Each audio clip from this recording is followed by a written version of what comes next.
I know it's early, but if I call any later than 8, no one answers the phone. I'm sure she's busy. We're all busy. But if she can't get back to me by the end of the day, I'll be happy to talk to her supervisor. Alrighty then. Thank you. Here you go. I'd rather have root canal than have to deal with one of these motivationally deficient piss ants at SSI. Eliza, I was just going to return your call. Well, what an amazing coincidence. I just saved your quarter. Good morning, Seth. Good morning, Maxine. What can I do for you? You can get off your butt on the Dexter case. The Dexter case? Kevin Dexter, 8 years old, deaf. Father died 5 years ago. 6 months ago, mother died in a car accident. Teenage brother is his guardian. Ring a bell? I'd like to say it rings a bell, but I've been inundated with cases since I got back. There's a problem. The situation with the older brother is falling apart. As his guardian ad litem, I think you should pull the kid. Oh, Dexter, here we are. What is the problem? Custody's not up for review for another 2 months. The kid stopped signing. His teachers are saying he's refusing to communicate in American Sign Language. Is that an emergency? Yes, that's an emergency. He's profoundly deaf, Maxine. Without sign language, he'll be cut off from the world. While I take your point, I'm not sure a judge will feel that this little boy is in imminent danger. Fine. You don't have to take my word for it. He's not even going to school anymore. Come see for yourself. I can't just pick up and leave first thing in the morning. I've got a huge caseload. What are you waiting for?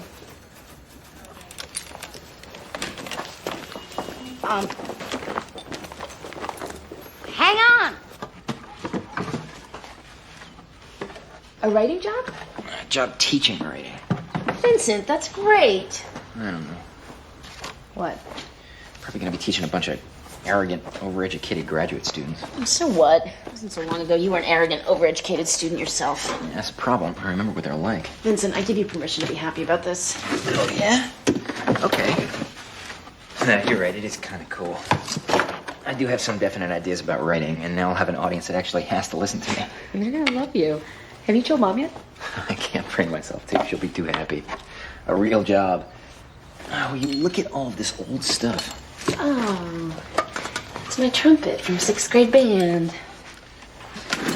I always had such a great embouchure. I heard that about you. Oh, Dad. Classic insurance salesman. Saves every receipt and scrap of paper he ever got.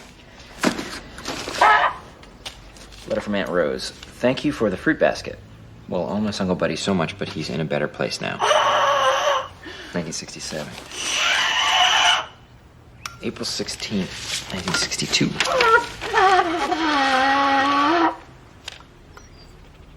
What is it? It's a letter of acceptance to Yale Medical School. For Dad. Doctor. Why didn't I know that about him? I don't know. You were a kid when he died. How much could you have known? So you knew? Mommy, I don't want peanut butter and jelly. What do you want? Turkey? Well, I'm not surprised. He was a smart guy. I mean, I didn't know he applied to medical school, but... No, I want to buy lunch. It's taco day. Applied. He was accepted. Please. Why would anybody choose insurance over medicine? Get a quarter. Now put this in your pocket and don't lose it. Thanks, Mom. Can you even imagine Dad being a doctor? Yeah, he was a math science whiz. He used to help me with my chemistry homework. Vincent, you didn't know Dad the way the rest of us did. He wasn't always that tired, withdrawn guy. It was a lot of fun. Somehow I miss that. I know. Wasn't fair. Good luck tonight, Professor Gray. Bye, Uncle Vincent. Bye.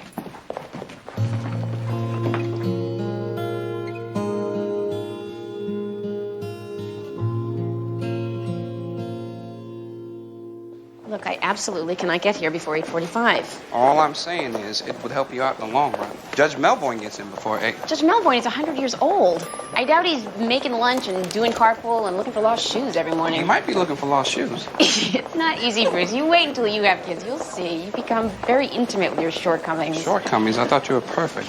Almost.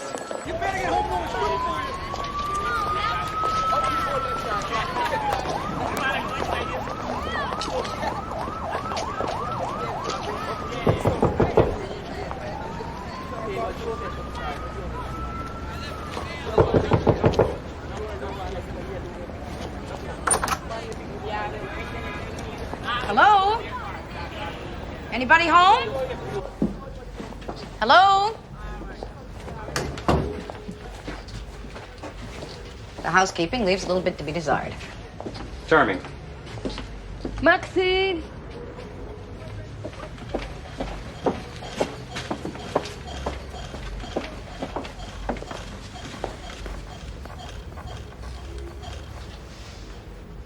Hey, Kevin. How are you?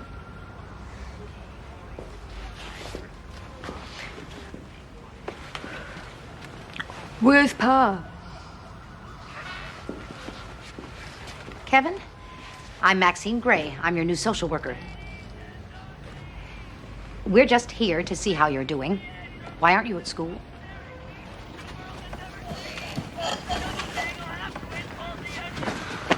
See? 3 months ago, I had a whole conversation with him in sign language. And a month ago, I got this. He refuses to sign. Why? He told me he doesn't want to look different. What about his brother? His brother never learned to sign. I got a call from Kevin's teacher. He rarely attends school, and when he does, he refuses to participate. I called your predecessor numerous times, and nothing was done about it. What are you doing here? I'm Maxine Gray, DCF. Miss Spears was concerned about Kevin and asked me to visit. We're fine, okay? Fine. We don't need you.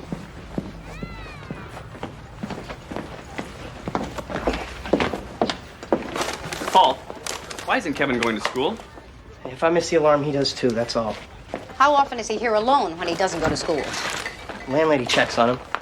Anyway, my shifts change all the time. Sometimes I'm here, sometimes I'm not. Can't afford a babysitter. He's a good kid. He doesn't get in any trouble. Go put some clothes on, okay, buddy? Paul, why are you encouraging him not to sign? I'm so sick of this deaf chick hassling me, you know?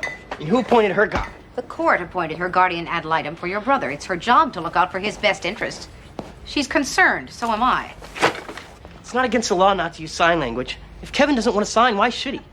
You know how many times he's had the crap beaten out of him at school because the kids think he's a freak? And you people keep coming back here. Just leave us alone, okay? There are only two pieces of fiction that matter.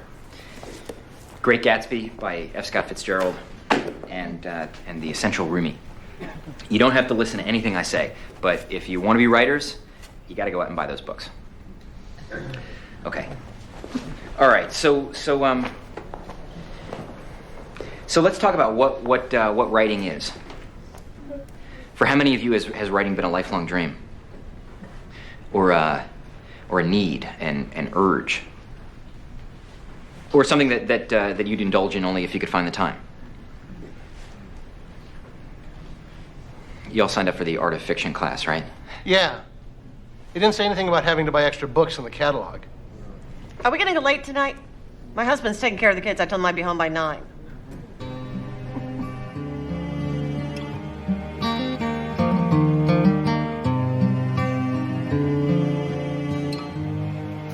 The evidence indicates that baby Eric is 23 months old now. He was abandoned by his mom. Dad's deceased. The baby's grandmother had custody until she suffered a severe heart attack. Lynette and Joe Chase have been Eric's foster parents for the past 17 months. They adopted Eric's older sibling, Aliyah, 4 years ago. Our plan is for the Chases to adopt Eric as well. Well, from your report, Eric is obviously thriving, bonded, and developmentally on schedule. Sounds like DCF has done its job. I see no reason not to endorse this placement position and to schedule the final hearing on the termination of parental rights. Excuse me. My apologies, Your Honor, but this case came up faster than expected. This is the custody hearing for baby Eric. Yes, Your Honor. I'm Thomas Horn. I'm representing the grandmother in this case, Mrs. Beverly Raymond. Did you file a motion, counsel? Yes, Your Honor. I filed a motion to intervene, which wasn't docket. Intervene, why? Mrs. Raymond would like to regain custody of her grandson. What? This is the grandmother who had the heart attack. Yes, Your Honor. My client was Eric's caretaker for 6 months. She's now both physically and financially able to provide for him again. When did you file this motion, counsel? 2 weeks ago. I had a hearing this morning, and I just happened to look at your docket. I phoned Mrs. Raymond immediately. Clerk's office made a mistake. Judge, we need to provide a permanent home for Eric as soon as possible, given Mrs. Raymond's failing health. My client's health is fine, as you can clearly see. And due to a generous life insurance payment after her husband's death, she's of substantial means. I'm going to continue this matter until evidence can be heard. In the meantime, I'm ordering parental assessments on both the Chases and Mrs. Raymond. Thank you, Your Honor.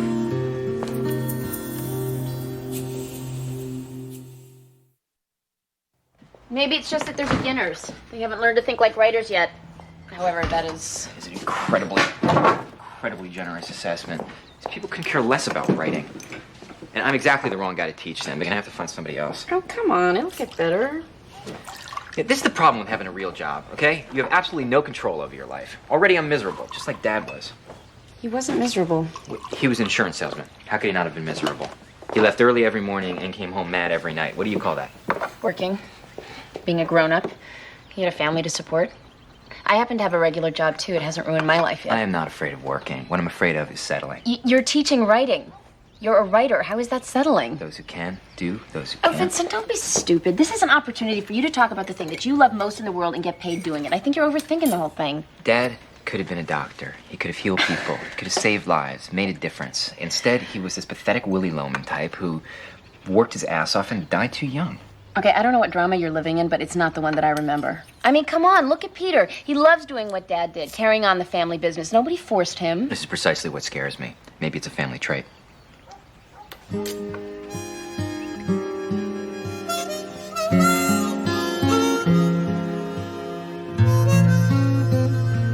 In the past 17 months, Eric has become a real member of the Chase family. He's established a close relationship with his big sister, Alaya. He calls his foster parents Mommy and Daddy. He's seen very little of Mrs. Raymond since her heart attack when he was 6 months old. What is your assessment of his relationship with his grandmother now? He was agitated being separated from his foster parents and appeared stressed during the interaction with her. My sense is that he doesn't have a relationship with her. That's because they won't let me. Mrs. Raymond, there'll be a time for you to speak later on. Dr. Singer, isn't Eric's discomfort with Mrs. Raymond normal for any 2-year-old who hasn't spent much time with his grandmother? Yes, it is. But with more time spent together, wouldn't it be fair to expect that Eric could establish a lasting bond with his biological grandmother? Possibly. And what about the importance of the shared cultural experience between Mrs. Raymond and Eric? I mean, shouldn't that be a consideration? You mean the fact that they're both African American? Yes. And all that would go with that. I believe that what is important for a child is security, consistency, and love. And whoever can best provide that makes the best parent for a child. Shared cultural experience. Here we go. Somebody's always trying to make race an issue. Isn't it? It's not supposed to be. Not in adoption cases, not since 1995. It can't be the determining factor, but you can't ignore it. Right? What? Nothing. As in any other custody case, the decision I make will be based in the best interest of the child. You're the judge. What's that supposed to mean? It means it's none of my business. This experiment in sibling guardianship has been an abysmal failure. It's my recommendation that Kevin Dexter be removed from his brother and placed into a home where he'll be encouraged to sign. To not do so would be to blatantly disregard the best interests of this child. I'm sorry, Judge. Miss Spears and I seem to have a bit of a disagreement on this issue. Really? I feel we may be precipitous in changing custody at this point. Precipitous my ass. Excuse me, Your Honor. But I've been on this case since you appointed me 6 months ago. Miss Gray, however, didn't meet Kevin until yesterday. Maxine, I'm disappointed in DCF. I see numerous phone calls here from Kevin's teachers, counselor, doctor, regarding his care. No one appears to have followed up. I'd like to follow up now, Your Honor. I need more time. No more time. I'm sure I seem like some kind of rabid deaf activist, but I'm not. I just know what it is to be isolated. These boys lost both their parents. What additional kind of trauma do we create by separating them? What kind of trauma are we creating by keeping them together? Who does he talk to when he's sad or afraid? His own brother won't even bother to learn his language. I agree that's a problem, but does it constitute an emergency? Okay, that's Yes. enough. Looking at Kevin's file cumulatively, there's a disturbing pattern here. Missing school, doctor's appointments, a filthy living environment, lack of proper supervision. It all adds up to failure to protect. Let's get the child into a safe home for the time being. I'll schedule another hearing on it tomorrow.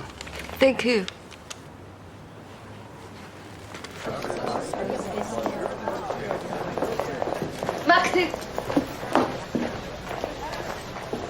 I'm sorry. I have to do what I think is right. I know, and I don't agree with you. These boys love each other, and this is wrong.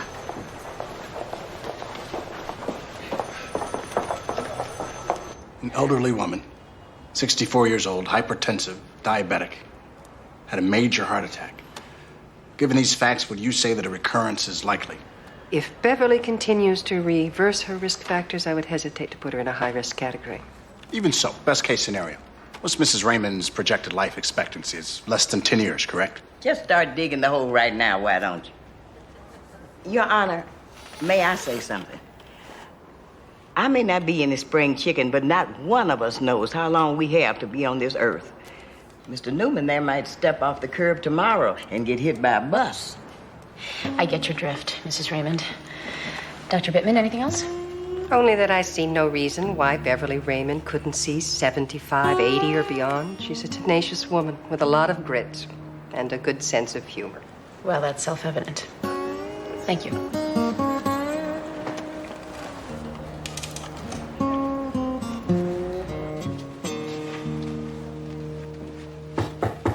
Come in.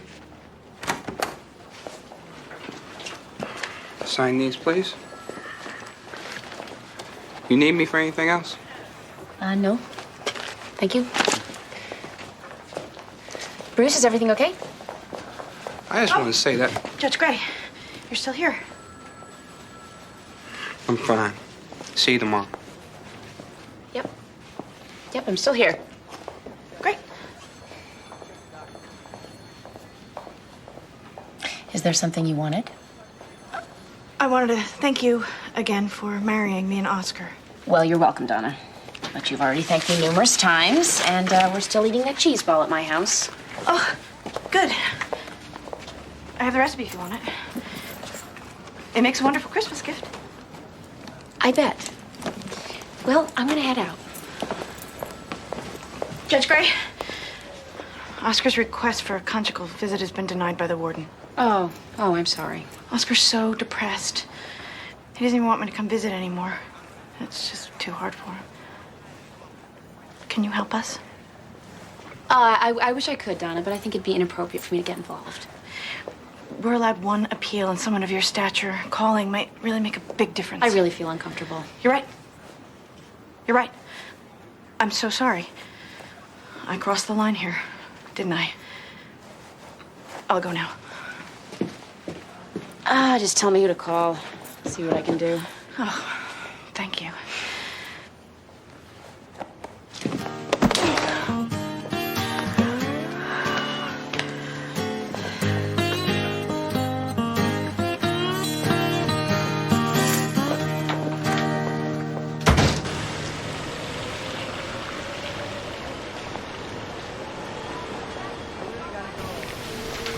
I thought you left. My battery died. I'm waiting for a cab. You need to jump? No, it happened this morning. My car's in the shop. You want to live someplace? No, thank you. I'll be all right. Bruce, it's freezing out there. Let's get in the car.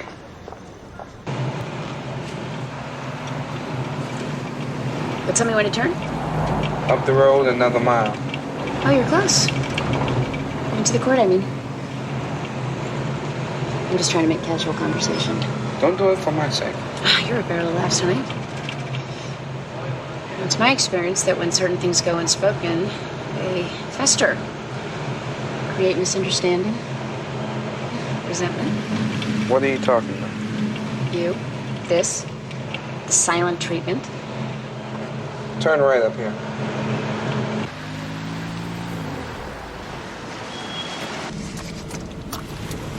Bruce, if this is about the adoption case... Judge Gray, you're my boss. That's our relationship. Thanks for the ride.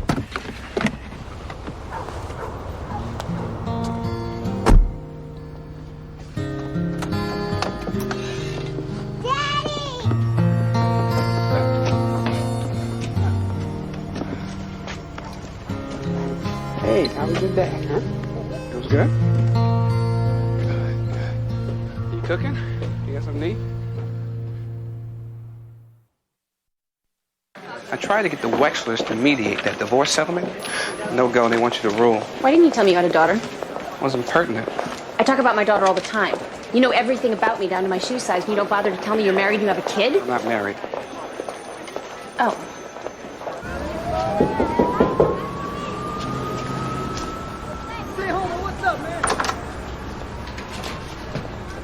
He's not here.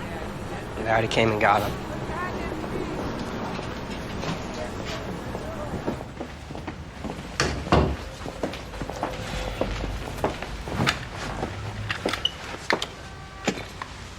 You gonna give up? You guys have been trying to get Kevin since my mom died. You've won. That's right, we did. Because you didn't even put up a fight. Eliza Spears and DCF have been after you to clean this place up and get your act together for 6 months. Must not have mattered very much to you. What do you know? I know that when your mother and Kevin were in the automobile accident, and only he survived, you never left his hospital room. You slept in a chair next to his bed for 2 weeks. He's afraid of the dark. Doesn't sound to me like someone who doesn't care. Your teacher told me that you dropped out of high school to get a full-time job to support your brother. I had it all figured out. Everything was going to be just the same as it was before my mom died. Some kind of hero then. What happened? I don't know. It's too much. A big part of DCF's job, believe it or not, is to try to help to keep families together. You were 16 years old, and your mother died. And all anybody worried about, including you, was Kevin. But you were hurting too. There just wasn't time to feel it. We let you down, Paul. All of us. You were acting so grown up. We forgot you were just a kid, too.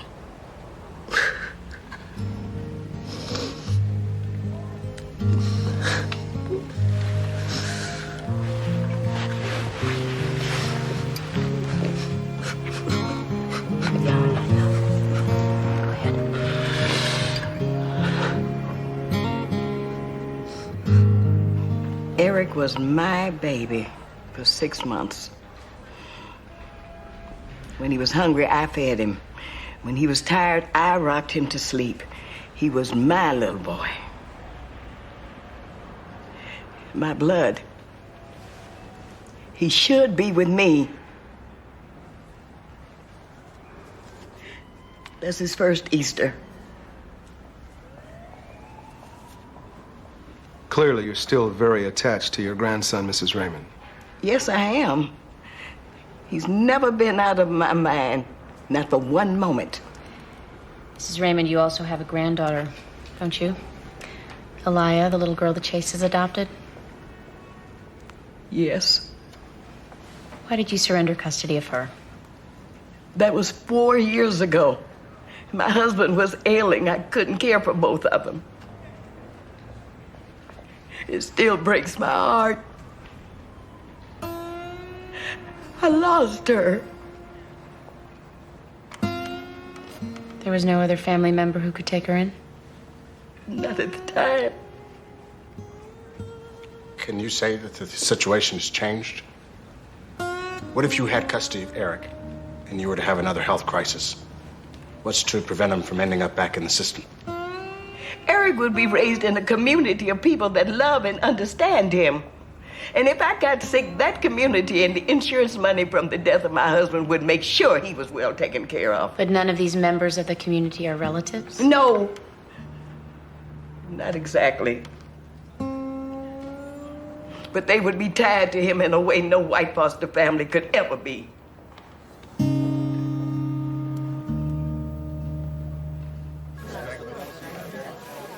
You ever wonder if Dad would have been happier doing something else? Nope. I don't think his generation thought that way. He started doing it, he was good at it, stuck with it. Norma! I remember coming here sometimes with him at night when he had extra work to do. He let me sit at his secretary's desk playing with a typewriter. And everything seemed so big and impressive. It is impressive. Built his own company. That's not easy. I just never understood what he was doing. I still don't. He was selling insurance. Yeah, Peter, I get that. I just didn't understand why. He never seemed to like it very much. People's houses burned down, Dad'd be there with a big check in his hand the next day. He got to be the hero. Sure, he liked it. That's what convinced me to sign up. See, Vincent, people think of insurance as this dry, boring thing, but they're wrong. They don't realize what a people industry it is. I solve people's problems every day. Give them hope where yesterday there was none. I go home every night and feel good about what I do. And I'm sure Dad felt the same way. You know, Dad was accepted at Yale Medical School. What? I found this letter the other day.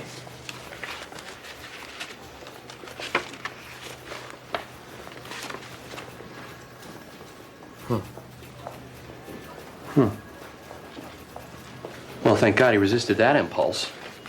What does that mean? He would have hated that. 8 years of grunt work in medical school, and unless you're a specialist, you always end up working for other people. He built this place. This was his baby. He answered to no one. You really do like this job, don't you? Yes, I do.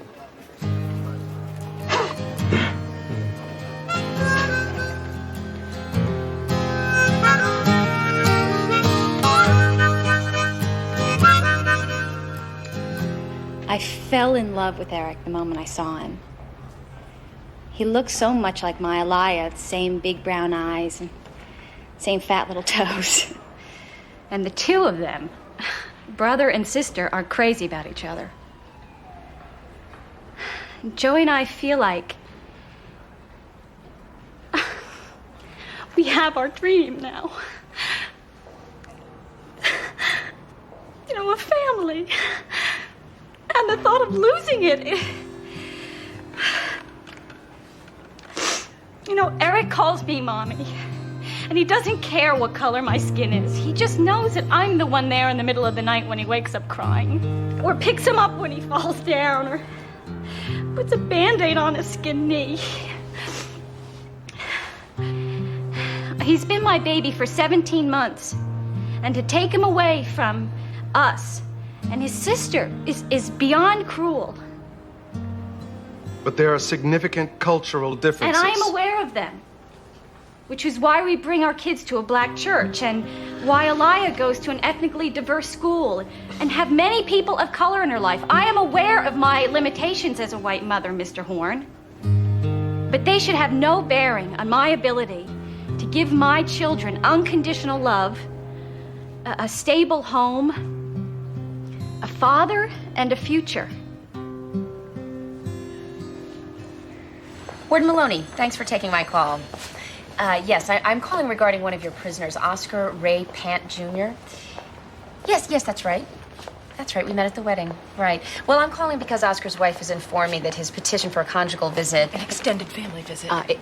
Excuse me, an extended family visit has been denied. I'm wondering if there's anything I can do to help their case. Yes, I'm aware of his background. Hacking one's mother to death is a very serious offense. No, he didn't do it. He loved his mother very much. But from what I understand, Mr. Pant has made a serious effort to turn his life around. He has his GED. He sings with the prison gospel choir. He writes beautiful poetry. He writes poetry. He married a wonderful woman. Shouldn't that kind of effort be rewarded?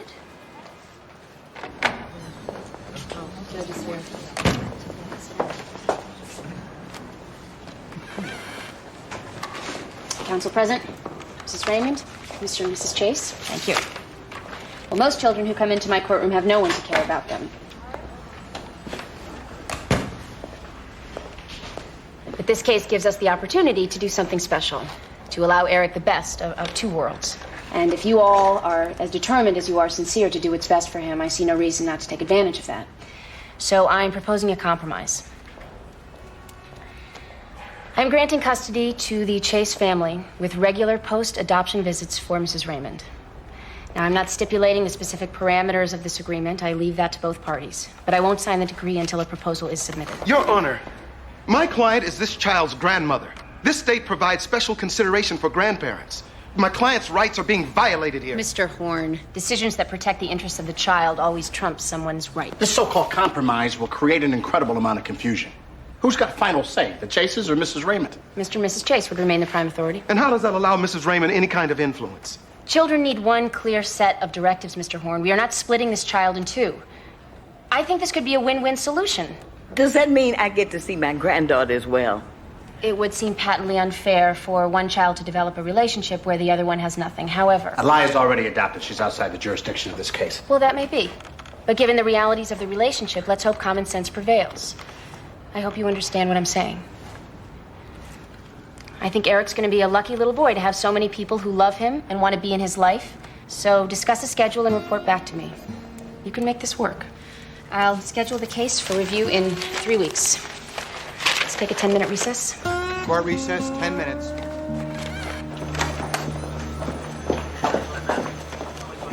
Okay, so now you want to tell me what your problem is? I don't have a problem. Bull. You've been pulling that passive-aggressive stuff on me for the last 2 days, and I am sick of it. I can't help it if you have some unreasonable need for my approval. Approval? I don't have a need for your approval, Mr. Frosty. But I do need to work closely with you every day. And if you can't be honest with me, I don't know how this is going to continue. Well, maybe it's not going to. Maybe it's not. Oh, I get your MO, Bruce, right? You disengage because it's easier that way. You don't actually have to struggle with the hard questions. I don't have to struggle with the hard questions. I disengage because if I allow myself to get emotionally involved with each case, I can't be professional. Do my job. That's a total cop-out.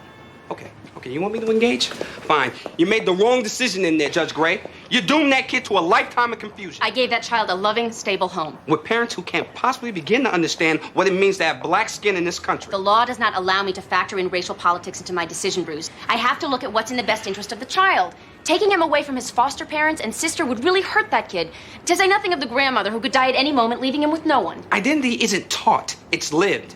You learn how to cope with racism by living with people who learn how to endure in spite of it. You think that white couple has any idea where to begin? It's going to take more than attending a black church or an occasional visit from grandma. Well, maybe I am idealistic enough to hope that maybe someday we can live in a society where race isn't always the bottom line. Until you have a child come home and tell you she was called a nigger, you can't understand how impossible that is.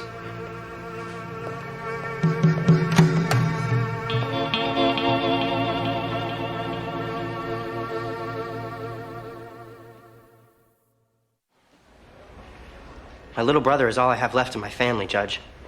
I know I screwed up taking care of him, but I'm gonna do better now, I swear. Please don't take him away from me. Thanks. Your Honor, may I speak? Go ahead. As an employee of DCF, I'm embarrassed to say the department could have done considerably more for these boys. There were services never provided to Paul, and he was overwhelmed. I don't think that he knew he could ask for help. He knows that now, and I believe that he can do it. What about Kevin's ability to get along in this world? As a member of the deaf community, I have seen so many deaf people out there who have the intellectual capability to reach for the stars, but have been stunted because nobody feels that their education is important. Just like Paul feels that it's not important to learn sign language. I'm gonna learn sign language. For deaf children, the better the signing skills of the family, the better chance they have for achievement. There doesn't seem to be much hope for Kevin if he stays with his brother. All right. The issue at hand is the failure to protect. Excuse me, Your Honor. Kevin wants to say something. My brother is the best big brother in the world. He makes me hot chocolate every night. He taught me how to throw a curveball. He really takes good care of me, but he needs me too. I'm the one who reminds him to feed the fish, and now they're all gonna die. And at night, when he's really sad, who's gonna hold his hand? I'm sorry I stopped using sign language. I didn't want the other kids to think I was weird. I promise I'll use my sign if you let me go home to my big brother. I'm in him. Thank you, young man. Okay. I'm inclined to award temporary custody to Paul Dexter, provided that he remain vigilant in caring for his brother, and that all the services you've promised, Miss Gray, are put into place by next month. Miss Spears, I would like you to remain as Kevin's guardian ad litem and keep this court informed as to his progress. I'll see you all on the 23rd.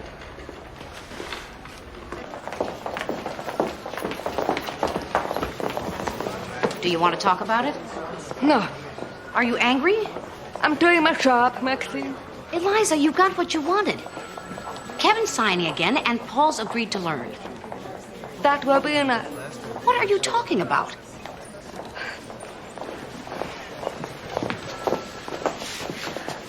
I know what it's like to be invisible. It was so hard. And I thought we could make sure they're covered when I have to go through that. He'll be fine. He has his brother in his corner. Someone to love him, to keep him from being invisible.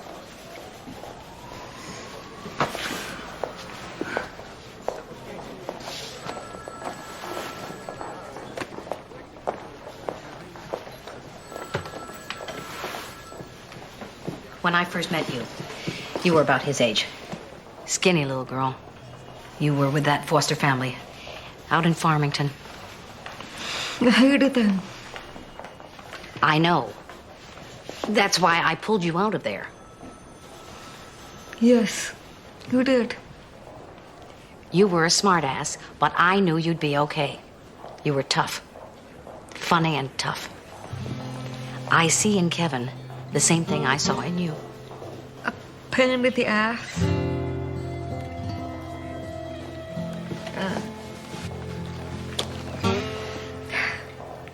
You did a good job. You too.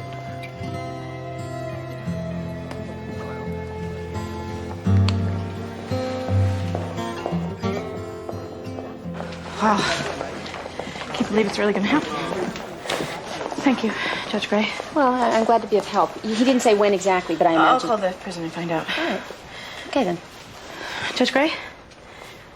I was just wondering, is there a book you could possibly recommend? A book on... Sex. Oh, Donna, is this your Yes. first... Oh, that's so special. I've been saving myself for the right person. It's taken me some time. I'm just a little nervous. I want it to be memorable. Memorable. Huh? Yeah, memorable we can do. Thank you, Vincent. This door's been driving me crazy.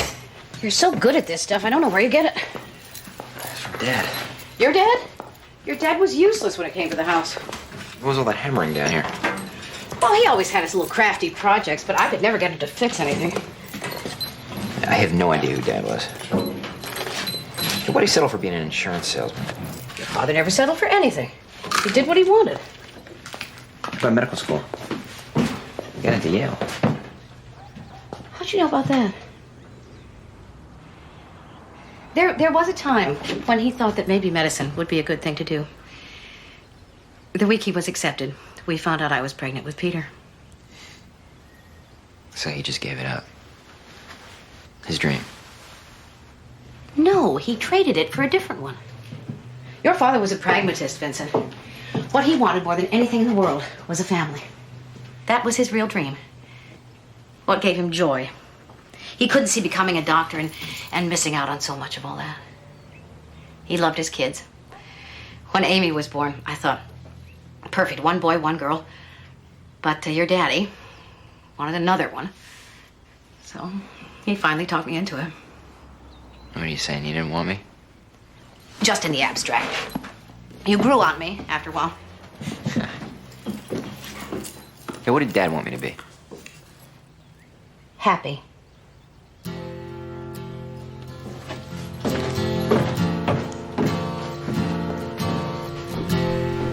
Here's the only question that matters. Does writing make you happy? Does it make you feel alive? Do you bound out of bed ready to discover something? Or do you approach your writing as if it were a heaping pile of spinach? Well, my writing's a heaping pile of something. What if you hate everything you write? Just put the words on the paper. Flannery O'Connor said that if you survive childhood, you got enough material to write about for the rest of your life. Everything is material, absolutely everything. From your mom, who thinks that she's fooling everybody by sneaking out of the shed to have a smoke, to your dad, who taught you that everything worth anything in life is a trade-off. It's details.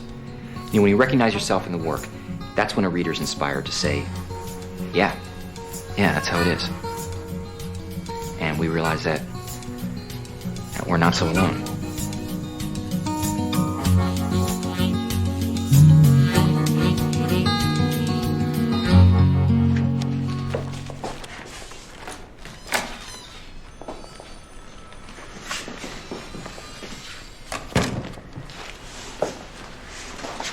Okay, let's talk. I don't like this tension. I like to think that I can get along with anyone. But when race becomes an issue between us, I don't know how to respond. It's not an issue. It's a fact. You know what I mean? Yeah. You mean you want to be more comfortable? Well, there's a reason they call it racial tension. We're always going to have a different point of view. I've worked in 2 male-dominated professions. You think I don't know what discrimination is? Look, I don't want to get into a victim contest with you. All I'm saying is that I don't think we're all that different. Would you have talked to a male judge the way you talked to me this afternoon? Yes, I would. Maybe not. Thank you. But don't think that makes our experience the same. It doesn't. Well, you say potato, I say potato. You say what? Never mind. Your Honor, Mr. and Mrs. Voce were divorced 5 months ago when Mrs. Voce was pregnant with their now infant son, Joseph. Now, according to the terms of the divorce, no major medical decisions can be made without mutual consent. Unfortunately, we have hit an impasse. Already? How old is the baby? 5 days. What's the medical emergency? Mr. Voce would like his son circumcised. Mrs. Voce is opposed. You telling me you can't work this out between the two of you? No, we can't. Didn't you discuss this before the baby was born? Well, from the ultrasound, the doctor said it looked like we were having a girl. There's a bit of a time constraint, Your Honor. According to Mr. Voce's religion, the child must be circumcised on the 8th day after his birth. He's not Jewish, Your Honor. He's Catholic. He converted. That doesn't matter, Sandra. My faith is very important to me. And we agreed to give our child a Jewish upbringing. Yeah, but we were talking about seders and bar mitzvahs, not mutilation. It's a very painful and unnecessary procedure. He's just a little baby. Who has custody? Oh, it's 50-50, Your Honor. But the Voces live next door to each other, so they can share responsibilities. Okay. Sandra and I had an amicable divorce. Until now. We both feel that co-parenting is very important. Yeah, I agree. Which is why I think the two of you should make this decision together. I want you to go home and try to work it out. We're running out of time. You think God is going to strike you dead over a piece of foreskin? The bris milah is the most sacred ritual among my people. Your people are Italian. Okay, look, you still have 3 days. I think you owe it to yourselves and to your son to spend another 24 hours working on it. I want you to go home and talk about it, and I can see you again tomorrow afternoon. I know that's cutting it a little short, but... It's a bad choice of words.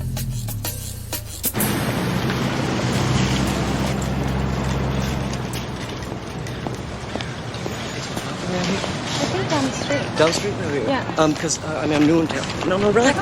Get off! Get off! I'm not just... Hey, what's going on? Hey, get your hands off.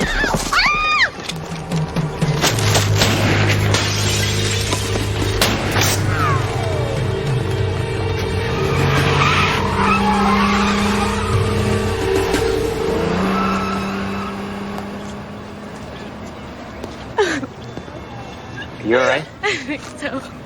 I don't know. Are you hurt? I think I'm okay. Oh my god.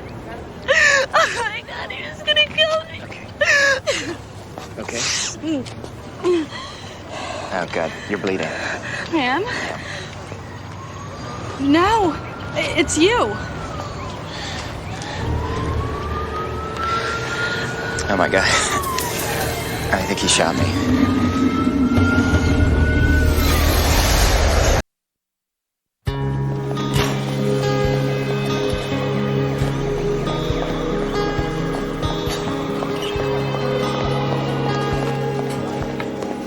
My son has been shot. His name is Vincent Gray. Tell me where he is. Just a moment.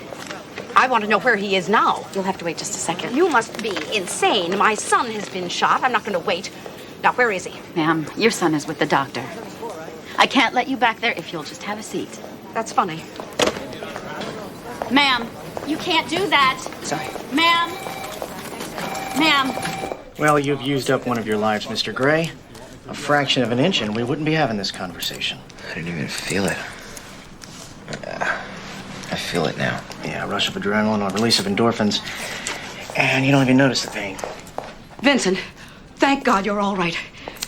Are you all right? I'm fine. How did you find out? I have friends at the police station. They called me.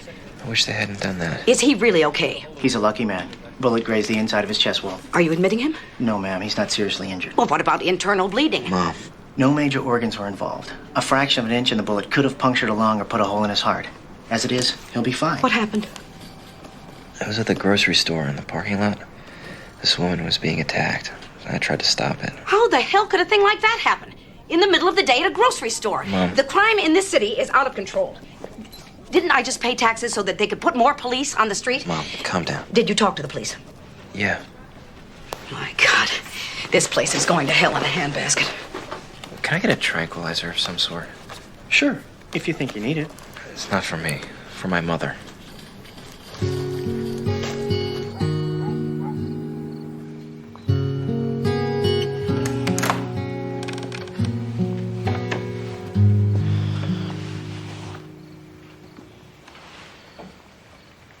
Hey.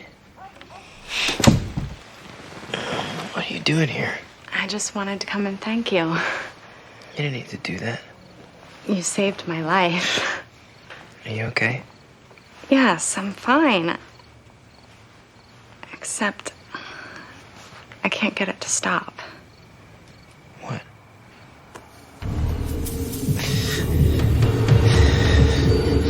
Vincent? Vincent? It's me. I was dreaming. Yeah. So I gathered. I brought you some tea. You think you can drink it? Yeah. Mom called the courtroom. She left a message with my CSO. Vincent shot. Everything's fine. No need to come home. Oh, I wish she hadn't called. I'm fine. She, on the other hand, has a basket case. Oh, can you blame her? The only way I could get her to calm down was by promising to spend the night. I'm sure that was a mistake. No, it's good. You have to let us take care of you. But first I have to get mad at you. What? Vincent, you don't walk into a situation like that. If you see there's trouble, you get help. You call the police. There wasn't any time. You came this close to getting killed. But I didn't. But you could have. Amy, it happened. It's over. God, Vincent, when I think about losing you... You don't have to. I'm not gonna die, Amy. I can't get out of finishing my book that easily. You're a really sick man. You know that? Vincent, I can't believe this. Are you okay? Hey, guys. No, I'm fine. Alive and well. This is why people have guns. If you had a gun on you, that son of a bitch would have never been able I'm not gonna get a gun. Peter, guns are not the answer, believe me. Which market was it? Corner of Center and Weaver. Oh my God, I shop there all the time. Vincent, do you happen to remember the name of the officer you spoke to? No. Was it plain clothes or uniform? Mom, whatever you're thinking, stop. I have connections. It can't hurt to grease the wheels a little. Good idea. Mom, I mean it. Your brother needs to rest. Think about that gun thing.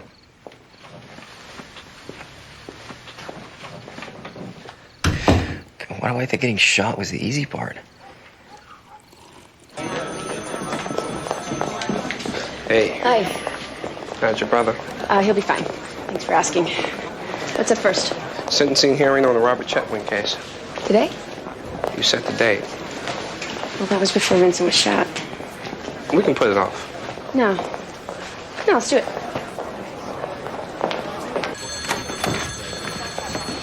I'm late, I know. I had a personal emergency to deal with.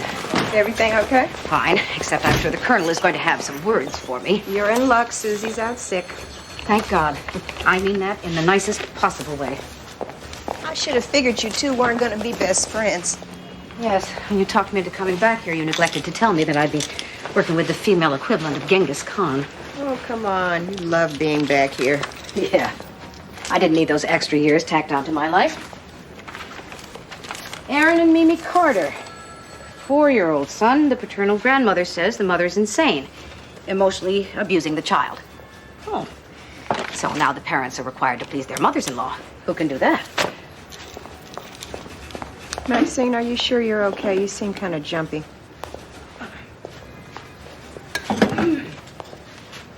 My son was shot.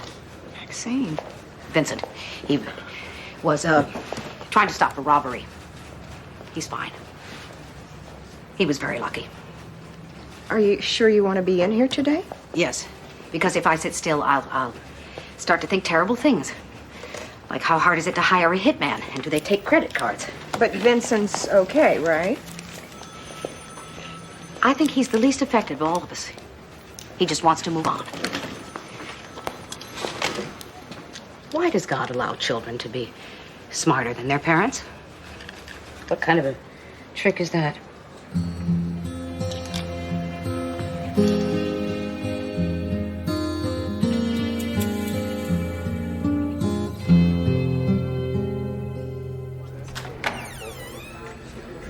All rise for the Honorable Amy Madison Gray. Be seated. Who are all these people? Interested parties and spectators, mostly family members of the victim. The cops are heavily invested in your ruling. We're here for the sentencing hearing in the case of Robert Chetwynd. Mr. Chetwynd was found guilty of manslaughter in the death of 10-year-old Jennifer Marquardt, which occurred during a gang-related drive-by shooting. I have the sentencing memoranda of both parties. The prosecutor is recommending state prison for 10 years, and the defense is recommending commitment to DCF for 4 years. Does either side wish to present evidence? Yes, Your Honor. Yes, Your Honor. Does the prosecutor intend to offer any victim impact statements? Yes. We reserve our right to be heard in argument, Your Honor. Very well. Bring in the defendant.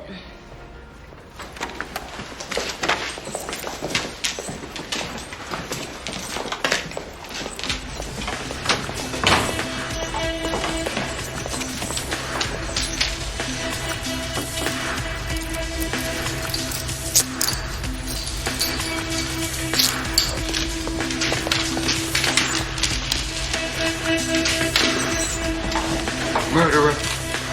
Murderer!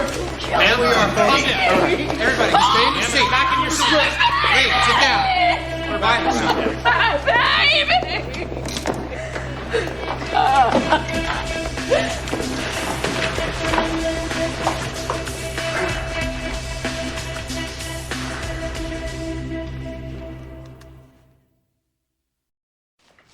You can't just scare the potatoes. You gotta really smash them. Pulverize. Get out all the lumps. Mommy used to pour them out of a box. Don't tell me that. I don't want to know that about my sister. Sit down, you. I don't need your help. No one in this family can mash potatoes but me. Vincent, I mean it. Mom, I've been sitting around like an invalid all day. There's nothing wrong with me. Does it hurt to get shot? No, not really. Your uncle was very lucky. The truth is, it hurts very much to get shot. Mom. You want her to grow up thinking that getting shot is like scraping your knee? Mom, you're scaring her. She should be scared of guns. And if you ask me, you're not scared enough. Something smells good. Uncle Vincent and I are smashing potatoes. She should be up. Don't you start to. How's court? It's fine. Anything interesting? Nothing I can talk about. Amy, we can't do this if you keep sticking your fingers in there. Sorry. I found out who's handling Vincent's case. Detective DeJean at the 4-2.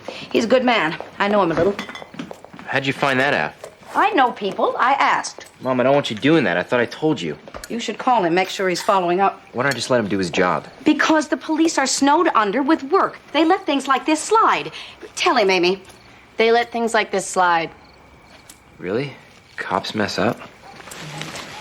You're just going to let this lunatic roam the streets, looking for more victims? No, after dinner, I'm gonna slip into a phone booth and turn into a superhero.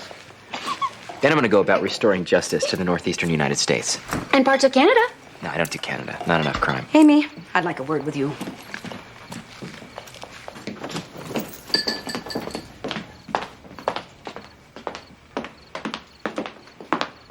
What the hell are you doing? This is not something to joke about. People have different ways of dealing with things. I'm taking my lead from Vincent. If he wants to joke about it, I'm going to joke about it. He's in denial. It's part of the process. Let him stay there as long as he needs to.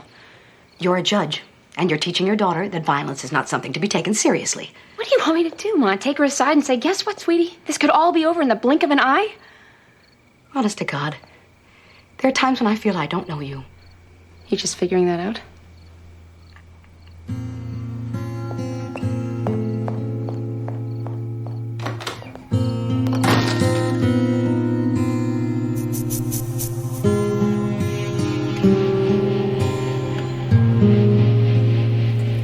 I'm sorry that you had to come out here because of this.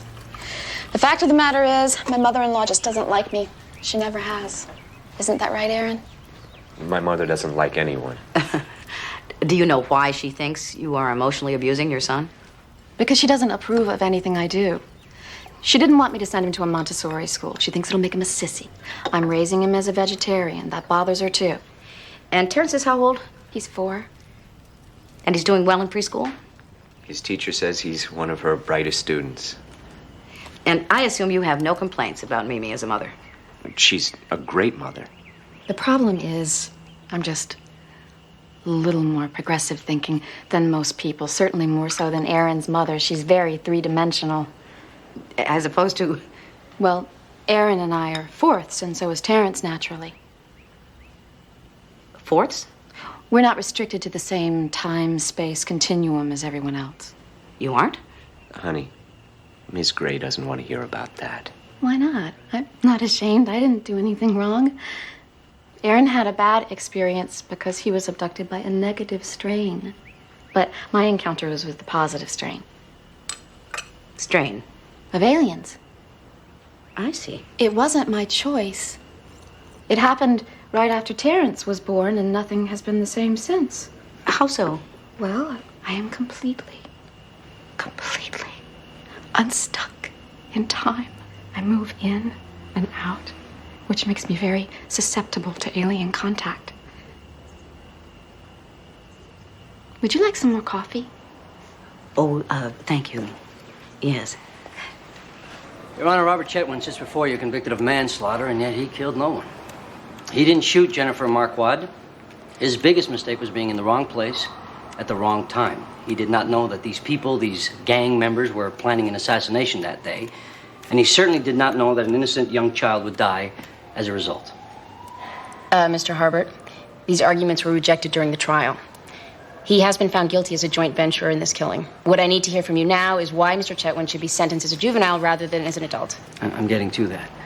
The most glaring fact, Mr. Chetwynd is a juvenile offender. He's 15 years old. Yeah, I'm aware of that. You have to do better. It's his first offense. Yes, but it is for manslaughter. Your Honor, the defendant didn't just fall in with the wrong crowd.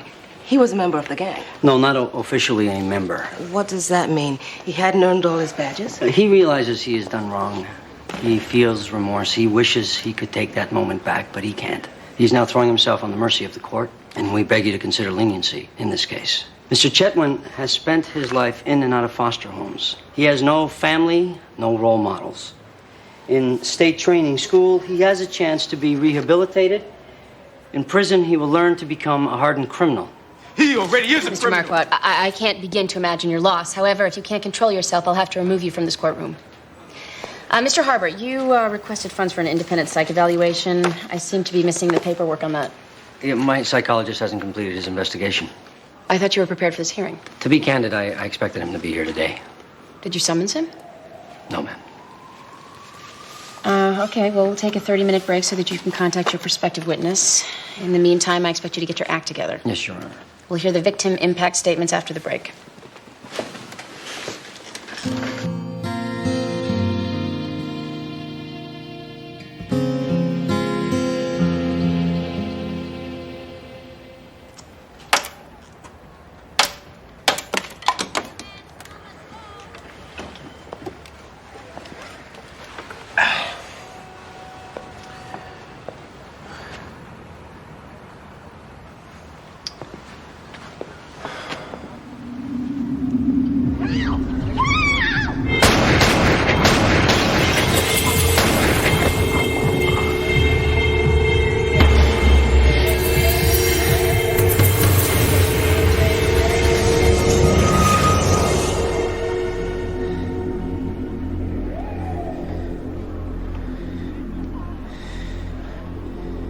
should have ordered more of these. This is Jennifer's school picture. She was 10 years old when it was taken, 2 months before she died. Jennifer was a smart, happy girl. She played the piano, and she was gifted too. Her teacher told me that she had never seen any girl of Jennifer's age with that much natural talent. She was learning to play the violin. Her father and I had hopes that she would have a career as a musician. She wanted that too. She used to say, "Mommy, I just want to play music forever because it makes people happy." I almost told her not to go outside that day. I wanted her to help me cook dinner, but I thought, she's young, let her play. So I let her go.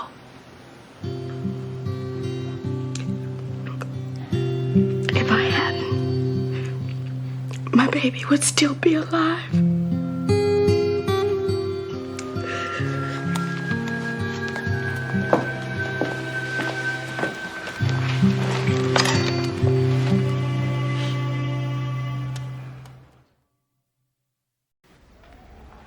I take it the two of you could not reach a decision. No, we couldn't, Your Honor. We talked about it. We prayed about it. He prayed about it.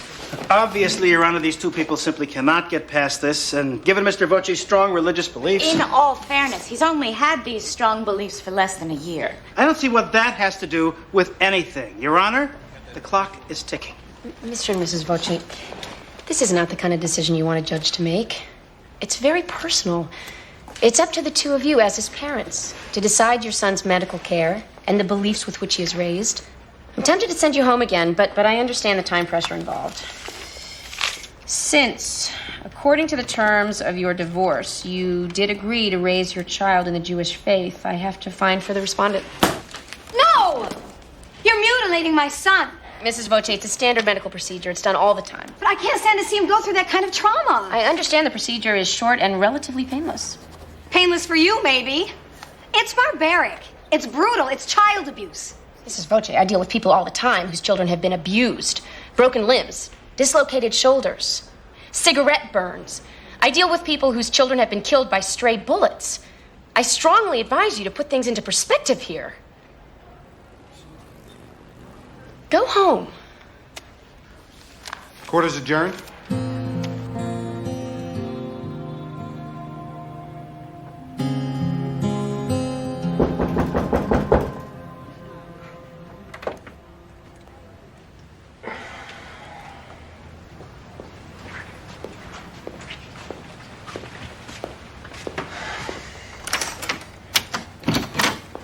Mr. Gray, I'm Detective Warren. You ready to go? Go where? I thought somebody called you. We have a suspect. They're putting together a lineup right now. You need to come down to the station. I don't know how reliable my identification's gonna be. I mean, I just got a quick look at him. Well, Miss Matthews is down there right now. If you both pick out the same guy, we'll have a very strong case. Your Honor, at this time we called Jennifer's younger brother, Vaden. How old is he? He's 6. Your Honor, really, do we have to hear this testimony? This kind of violence affects a lot of lives. I don't think age is a factor. His loss is as profound as anyone's. We've already heard from the child's piano teacher, her Girl Scout leader, and her aunts and uncles. I think the impact of Jennifer's death has been well established. Well, in the case of a child this age, I would have preferred a letter. But I will allow it.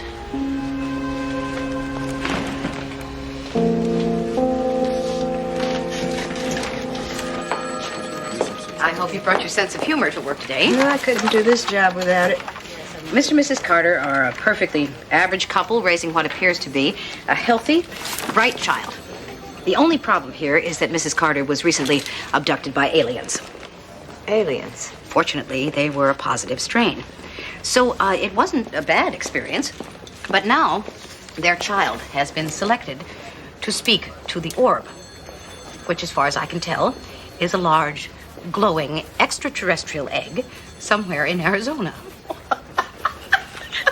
What? You have a problem with that?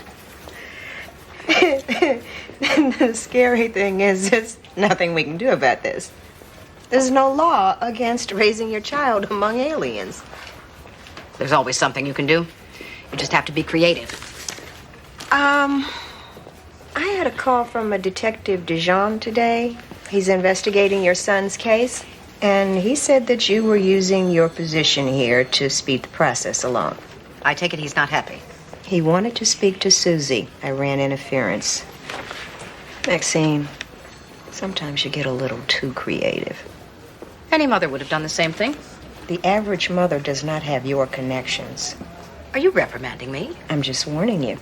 If Susie had found out about this, she would have airmailed your head to you. I'm not afraid of her. And I don't apologize for trying to help my son. No, ma'am. You are doing this for you, which is fine as long as you realize that vengeance is not going to fix it. You're still going to wake up at 3 in the morning and think about how you almost lost your son. I don't know what to do. Have a breakdown. You deserve it.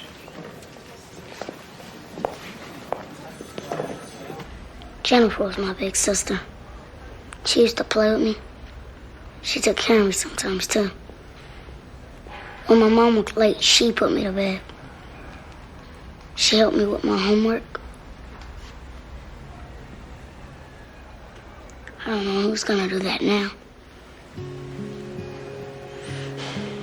I miss my sister.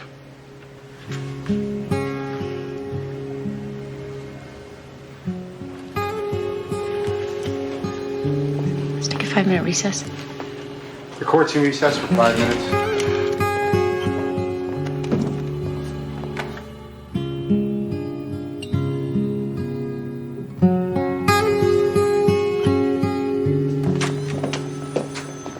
I'm sick of it, Bruce. I'm tired of the excuses. He didn't have a family. He didn't have structure. He didn't have role models. Well, it's all about what he didn't have. Well, that little boy, he does not have his sister. And that woman does not have her daughter. You want to talk about loss? You want to recuse yourself? No, just because I'm in there wanting to rip the guy's head off doesn't mean I can't be impartial. There's nothing wrong with taking yourself off this case. Yeah, right. And the rap is that Judge Gray is too emotional for the job. You can't worry about what people say. Yes, I can. I have to. Your brother was nearly killed. It's a valid excuse. Oh, so now I'm in the league of people who make excuses for their behavior. Well, somebody has to be responsible. Besides, I'm not biased. I'm responding to evidence. That's what judges do. They listen to evidence and they respond. You haven't heard from the defense yet. Maybe that's the problem. Yeah. Yeah.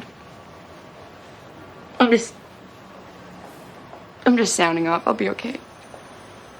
Just go back in there. You're crying.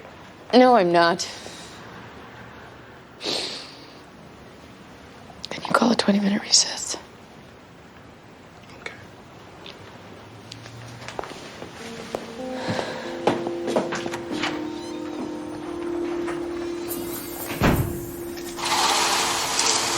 Said he was going to take care of that.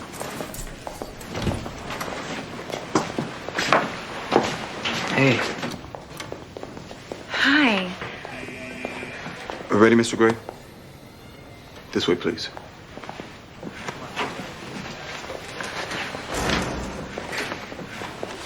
Miss Baxter, you have concluded your victim impact statements? Yes, Your Honor, we have. And you have no other evidence to present at this time? I believe Robert Chetwynd's crime speaks for itself. He behaved like an adult and he should be punished like one. Mr. Harbert, tomorrow you will present witnesses? Yes, Your Honor. Any idea when I'm going to see that list? We're working on it. There have been some scheduling problems. Counsel, approach the bench.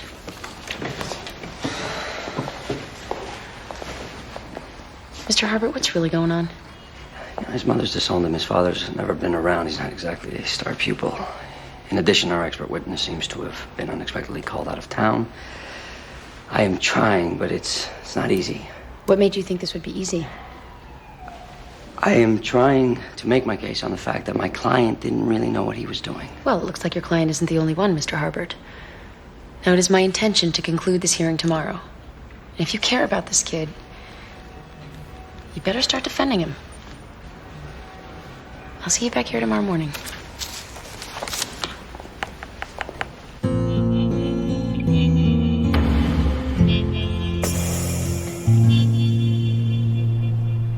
Number 2.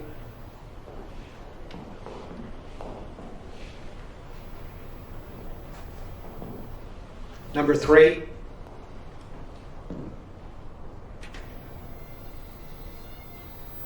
Number 4.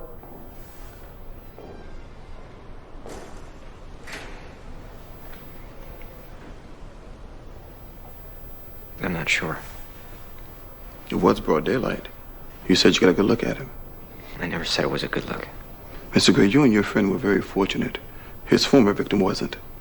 Now, this has turned into a murder investigation. I really need you to concentrate as hard as you can. You don't think I'm taking this seriously? I didn't say that.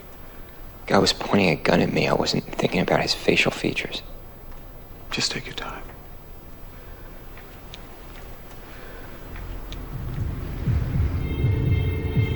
Hey, what's going on?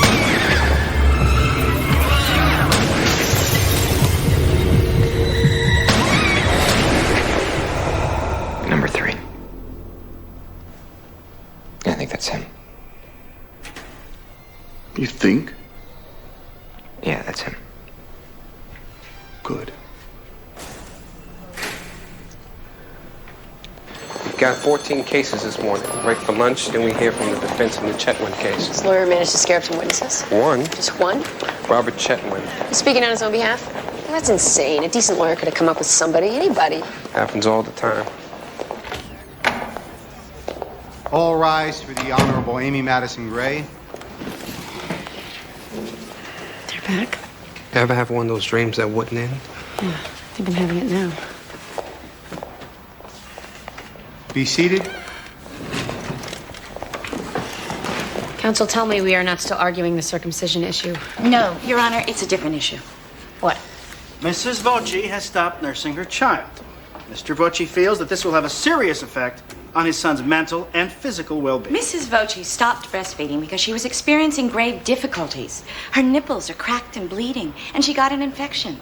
Well, that's really more than I want to know. Mr. Voci does not have the right to force her to continue with this. It's a privacy issue. According to the terms of their divorce, both parents must agree on any decision about the child's physical health. Plenty of babies thrive on formula.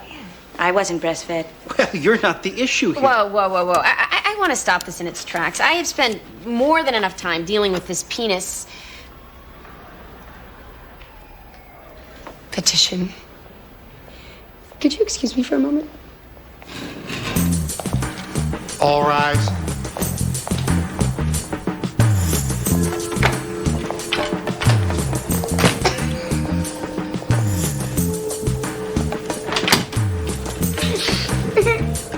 You all right? Bruce, could you just make them go away? Done.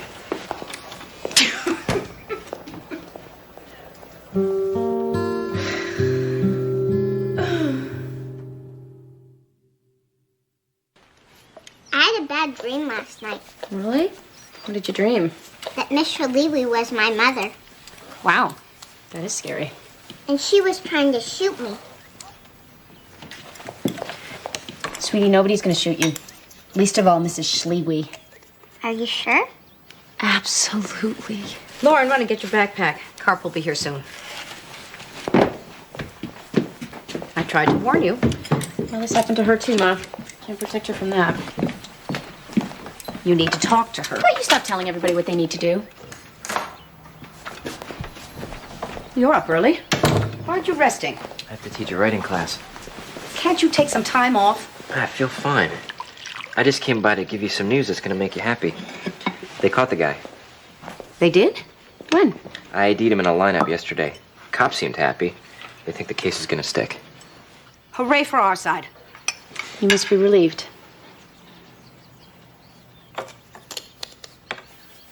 Aren't you? Yeah, I'm relieved.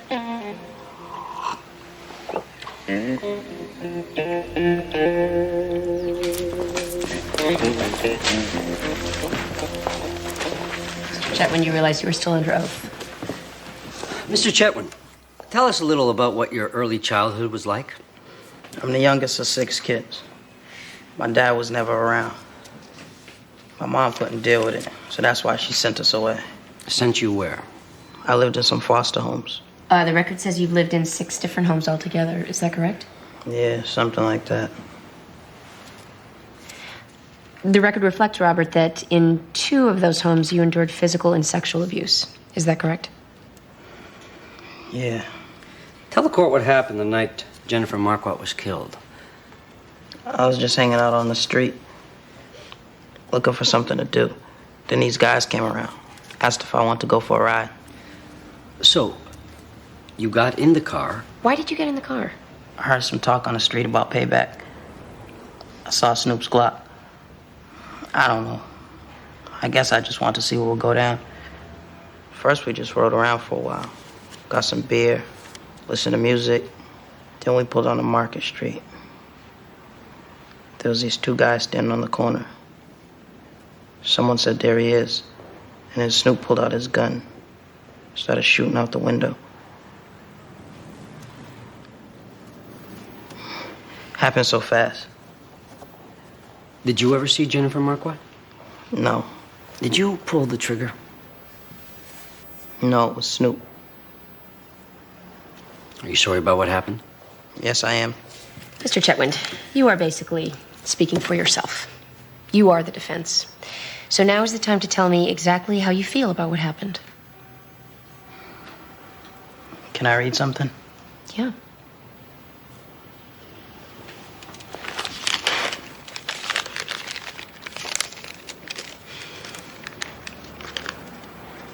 I am very sorry for what happened to Jennifer Marquardt.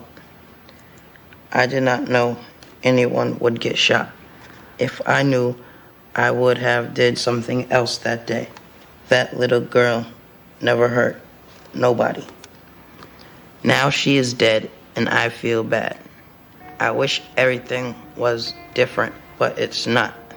Pay attention to what you're doing all the time, because people get killed before you know it, and you have to think about that forever. That's what I learned from this.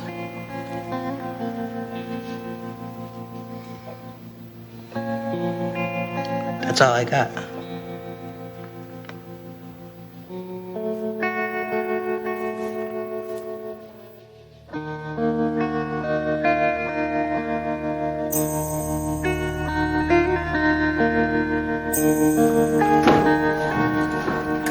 Vincent?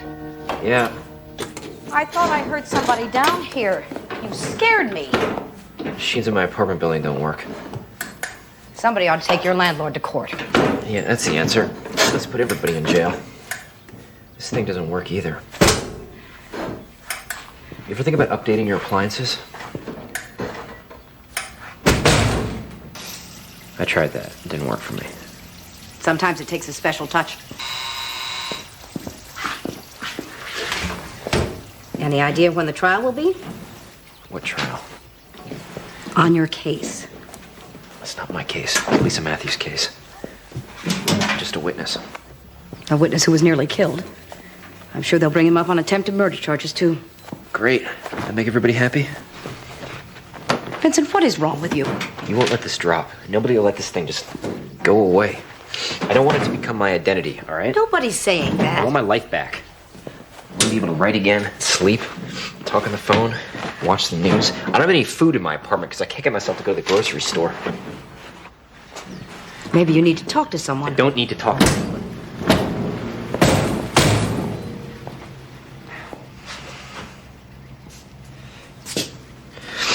I need this to stop. I had this moment where I want to let him go. I just want to say, it's all right, never mind.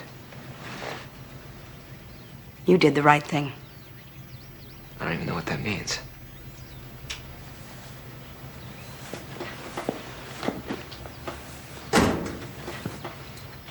Do you remember the other time you almost died? At the beach. You dug that sand tunnel and crawled down into it. It collapsed on you. You just disappeared. I stood there paralyzed while the lifeguards dug you out, and I remember thinking, I don't know a damn thing about life. Not one thing. Maybe we're not supposed to make sense of all of it. Maybe we're just supposed to appreciate what we have. You go upstairs and relax. I'll finish this. Mom, no. I'd like to. I'm 28 years old. Vincent, I almost lost you, and I'd like to do your laundry.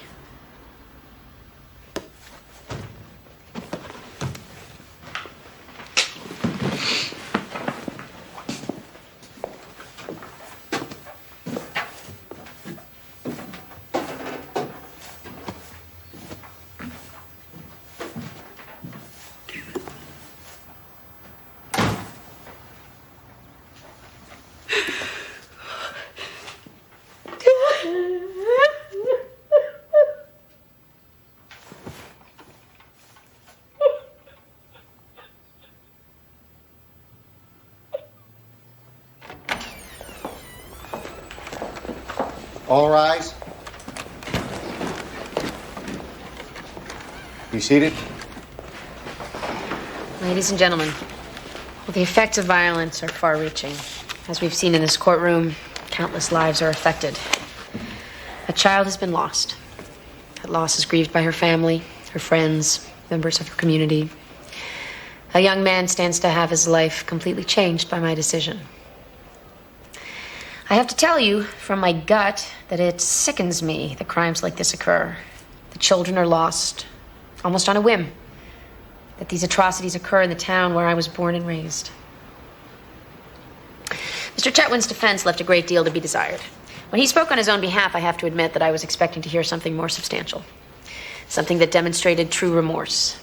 An indication that he fully understood and took responsibility for his actions. What I heard was not very sophisticated, not very well thought out. What I heard were the words of someone whose emotional development has been greatly hindered by his circumstance. What I heard were the words of a child. No decision on my part could make up for the loss of Jennifer Marquardt. No sentence I could pass would justify it. My goal is to punish the crime while preserving some hope, if possible, that the juvenile can be rehabilitated and brought back as a productive member of society.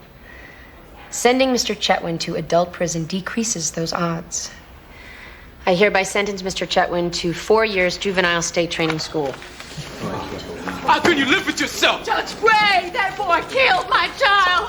Have you no conscience? Have you no shame? You cannot address the judge. I just want her to look me in the eye. Please. Just let her look me in the eye.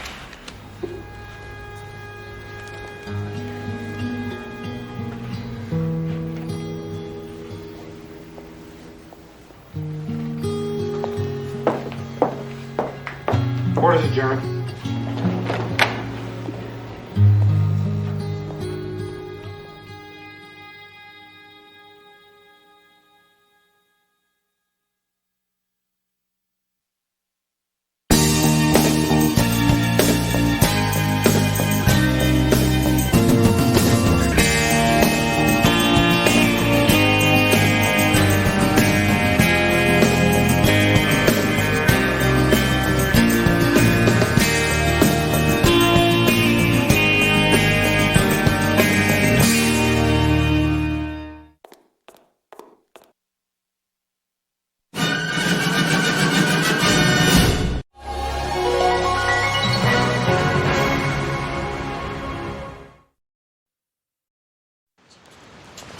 But you said we could make them. I know, sweetie. I just didn't know I was going to be working last night. Oh, good. You're only 5 minutes late. I don't like the way they look. Lauren, these are the most perfect turkey cookies I have ever seen. But they've got that hard frosting stuff on top. No one's gonna like them. Sweetie, I just spent $25 on 12 cookies. I'm sorry if you don't like them, but these are the cookies you're going to take to the party. I hate Thanksgiving. Why? Why? We're gonna have a great time. Everyone's gonna come over, and we'll watch the parade on TV. And you know how much you like Grandma's turkey and apple pie. Cheer up. See you after school. Most of the other kids have regular parents. You have regular parents. You just have them in 2 different places. Why can't Daddy come for Thanksgiving? We've been through this. Daddy's gonna be with Grammy and Pops. They can come too. I know this is hard, but things are just going to be a little different this year. Doesn't mean we're not going to have fun. I promise. You want me to go in with you? No. If you put these on the food table real fast, maybe nobody will know they're yours.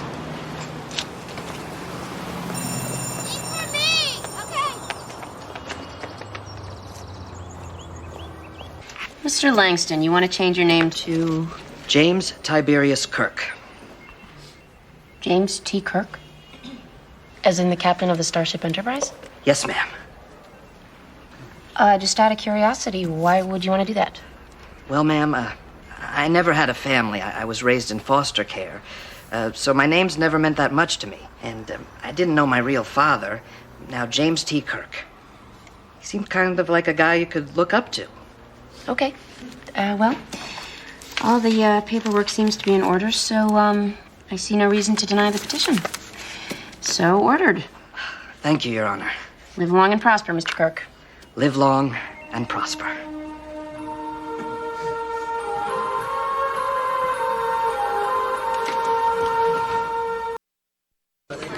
Tell me we don't have that Hershey incest case this afternoon. No, this afternoon's a little lighter. Sentencing hearing on an animal cruelty case. Oh, great. You notice it's hard to get into the holiday spirit in this job? What holiday? Wait until Christmas. This place is jam-packed with comfort and joy. Just keeps getting better and better, doesn't it? Your Honor, at this point, my client would like to make a short statement on his own behalf. Mr. Vanderlee? Your Honor, I just want to say that I am deeply ashamed of my actions in this situation. There's no excuse for what I did. It was stupid and thoughtless. Those innocent cats shouldn't have borne the brunt of my anger. I'm sorry the Quinns lost their beloved pets, and I hope you believe that I would never do this kind of thing again. I'm sorry. Thank you, Mr. Vanderlee. As with Mr. Larson, I appreciate your words and the words of your family and your teachers. However, before I can sentence you both, I need to get clear on a couple things. Now, we've already established that your actions, luring your neighbor's cats into your garage, beating them with baseball bats, and setting them on fire, constitutes animal cruelty. What I want to know now is the why. Mr. Larson, I beg your pardon? what were you thinking? Well, like we said, Your Honor, we were angry at the Quinns for calling the cops and wrecking our party. So you thought an appropriate response would be to torture and kill their cats? No, I mean, it was a crime of passion, Your Honor, like road rage or something. So it was a crime of passion even though it happened a few days after the party? Yeah, I mean, it's not like it was appropriate, but we were pissed. Huh. And this is the kind of thing you usually do when you're angry? No, ma'am, we don't go around killing animals. How do you usually deal with your anger, Mr. Larson? I don't know. Mr. Vanderlee? I guess I get mad. Sometimes I yell. Have either of you ever seen a counselor to deal with these anger issues? How did it make you feel to do these things to those cats? I don't know. It's not like it was any fun. No, it was a stupid thing to do, Your Honor. We realize that now. I'm going to need a little bit more time with this case. Let's schedule another hearing for first thing tomorrow morning. Next case.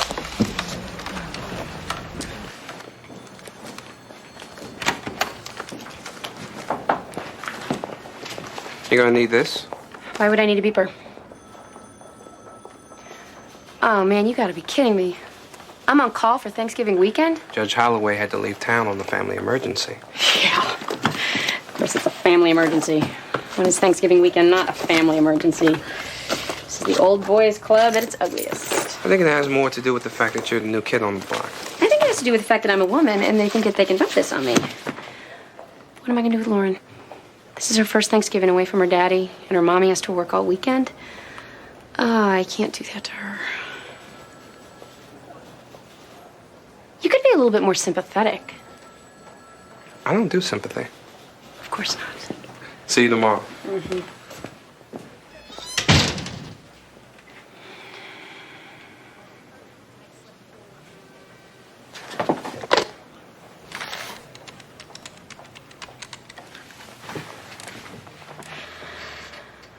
Michael. Hi. Yeah, it's me. What are you doing for Thanksgiving? Great.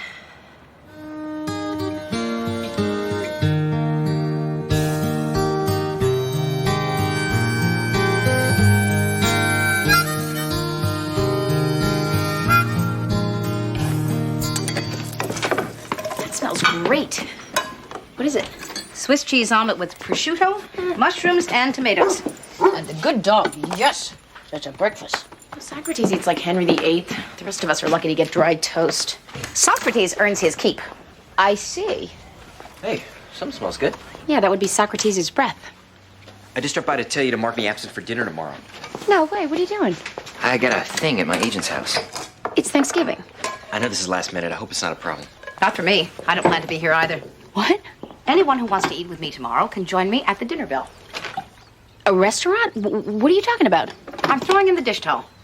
I would like to spend just one Thanksgiving where I'm not working my fanny off to feed an army and then cleaning up while everybody else sleeps, like bears in hibernation. Ma, we'll help you, okay? It'll be a group effort. Amy, after 40 years of making Thanksgiving dinners, even the word Thanksgiving makes me mad. At myself, mostly, for losing the joy and the sense of Thanksgiving.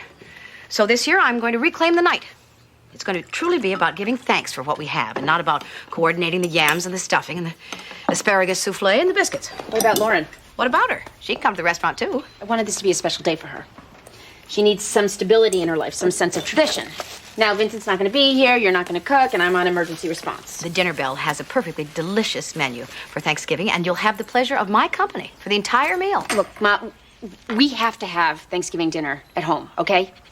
I promised Lauren. And besides, I invited someone. Who? Michael. Michael? As in your husband, Michael? Yeah, well, it's important for Lauren. You know, she misses her dad. I can't uninvite him, so we're stuck with him. Wow. I'm sorry I'm going to miss this. Hey, if you are so set on doing this, I guess I'll have to cook Thanksgiving dinner myself. What? You're fielding calls from the judicial police. Your estranged husband is going to be here, and you're cooking the biggest meal of the year. Maybe in your spare time, you'd like to put a new roof on the place. You know, I can do this. I can. I did it for some friends once in law school. And thanks so much for your support. I didn't support Mondale either. I can recognize a disaster when I see one coming. Mommy, look what I made. What's that? They're cards to tell people where to sit at Thanksgiving.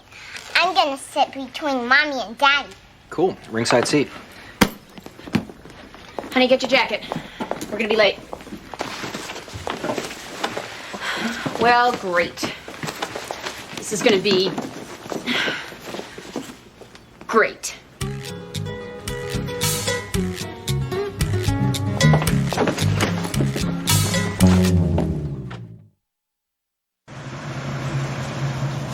This is going to be the best Thanksgiving ever. Is Daddy going to bring Alicia? No, honey. Alicia's not coming. But Daddy likes her. Yes, I know Daddy likes her, but Alicia's gonna be with her own family, okay? You don't have to worry about Alicia. Oh. Are you and Daddy getting back together? No. Mommy and Daddy love each other. It's just the kind of love where we can't see each other too much. Well, if you love each other, why don't you want to be together? Oh, baby, I know this is confusing. You'll understand someday. Let's have this conversation then. Well, if you love each other... Let's play strangers on a bus for a quarter, okay? You don't know me, but I sit down next to you, and what do? Look out the window and don't talk. Very good.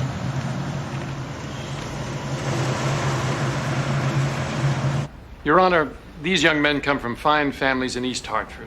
They both have stellar school records. Jonathan is a National Merit Scholar.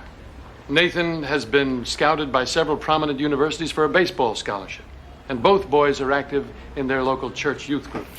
We would hate to think that this youthful misjudgment would in any way interfere with Jonathan and Nathan's promising futures as contributing members of society, Your Honor. I'll tell you, I'm having a problem with this case. I'm having a difficult time reconciling these fine, upstanding, talented young men with the two vicious butchers who killed those two cats. There's something very disturbing here. The idea that you could enact your own retribution just because somebody made you angry. Asked you to turn your music off at 2 a.m. and sent your little friends home. Is this an aberration or a sign of pathology? Do we have two budding Jeffrey Dahmers here? Frankly, I don't know the answer. And I don't feel qualified to say. For that reason, instead of sentencing them now, I am ordering that Mr. Vanderley and Mr. Larson be taken immediately into custody. I'm going to order that they be given a diagnostic evaluation at an inpatient treatment facility for the next 3 weeks. I'm hoping that report will bring some clarity. Your Honor, isn't that a bit extreme? I mean, we're talking about 2 cats here. No, we're talking about 2 boys who may be seriously disturbed and who may or may not pose a serious threat to public safety.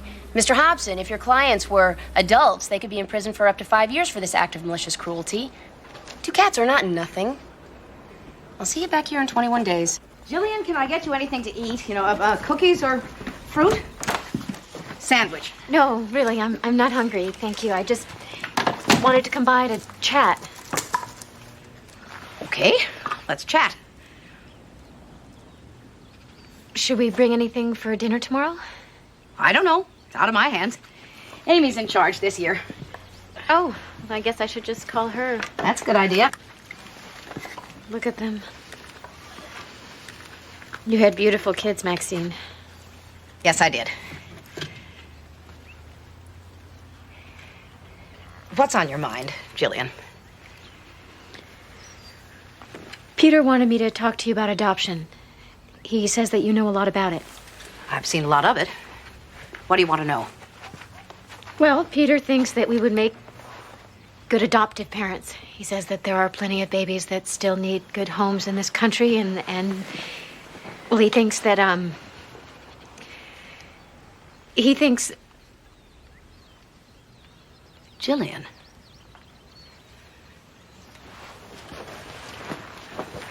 What do you think?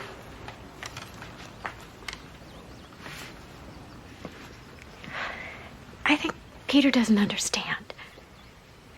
Our insurance company paid for 3 in vitros, and we did those, and they didn't work. And now Peter is ready to move on, but... Maxine, I can't let go of my baby. I see.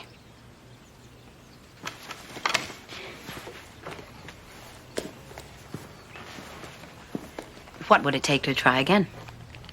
What do you mean? How much would another round of in vitro cost? Oh, Maxine, no, I'm not asking you to pay for it. I wanted somebody to talk to. Do you and Peter have it? No, we put all our cash into the house. If I knew then what I know now, I would have traded that damn house for a baby any day of the week.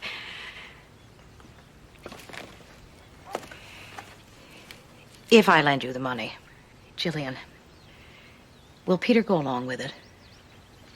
I don't know. Let me think about it.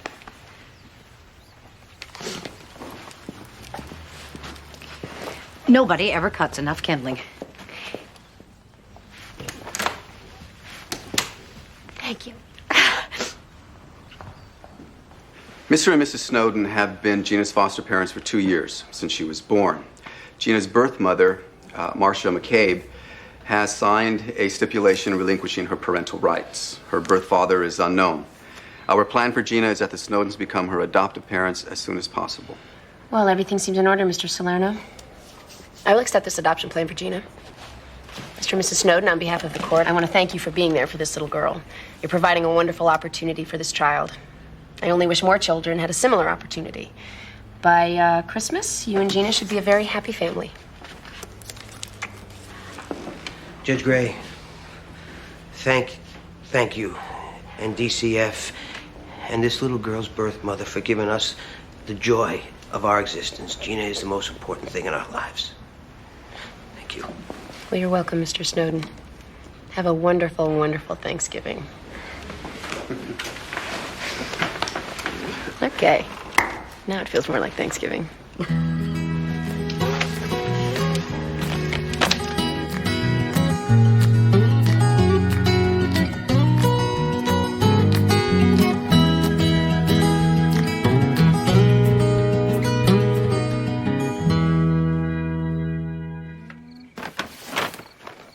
$7:45. Stuff the turkey. Don't forget to truss it. Trussing kit? I haven't been watching you 35 years for nothing. 8:15, prepare the string bean casserole. 8:45, yams.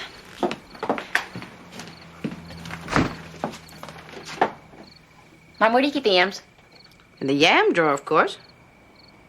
If I had any. You don't have any yams? I thought yams were a staple. Potatoes are a staple. Yams are a specialty item. Well, I guess you don't have any marshmallows either. Nope. Oh, God. It's 9 o'clock the night before Thanksgiving. Now I gotta go back to the store to fight with every other idiot who forgot the yams. Amy, there's no rule that says you have to have yams at Thanksgiving. Yes, there is. You can't have Thanksgiving without yams and marshmallows. I can. Well, I can't. Michael. Hi. Hi. Oh, Maxine, hi. How have you been? Good. I'm glad. And I want to hear all about it tomorrow. But I was just, down in the basement. Hooking a rug.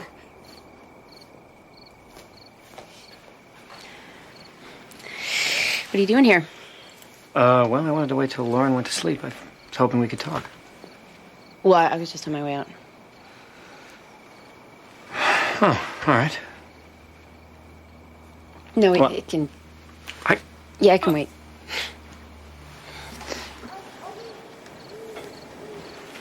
She had a cold last week. Yeah, she's had a lot of colds this year. Well, she's in school. So do you miss New York? Sometimes. When I'm hungry. Yeah, New York's a good place to be around dinner time. You still go to Pete's? All the time. Pete still asks about you. Oh, God. Pete's fried eggs and hash browns at 1 a.m. That's living large. Mhm. I told him I said hi. I will. Tell him you still look great, too. Thanks. So how you doing? Really? You know, job can be kind of crazy. And Mom is... Well, you know. But other than that, there's nothing wrong with me that a few weeks in Hawaii can't fix.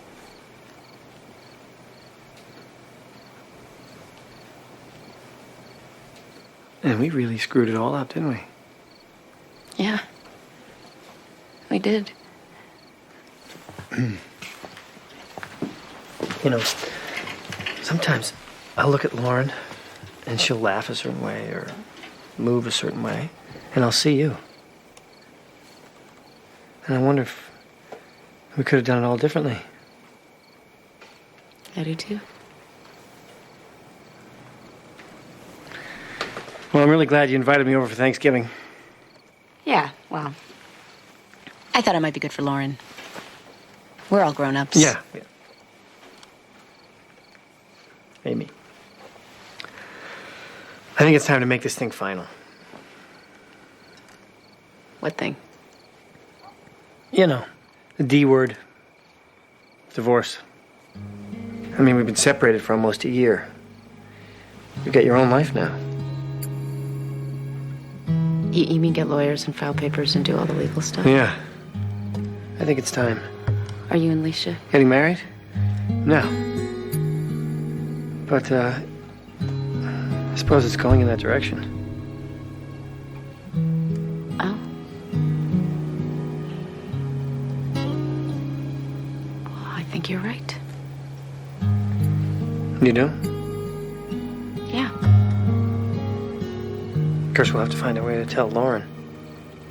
Well, I'll just come right out and tell her. That's all.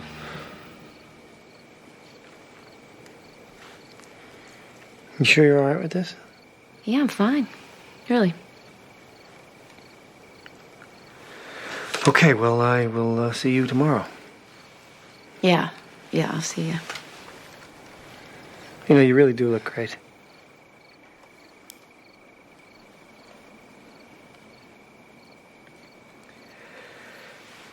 I'll find my way out.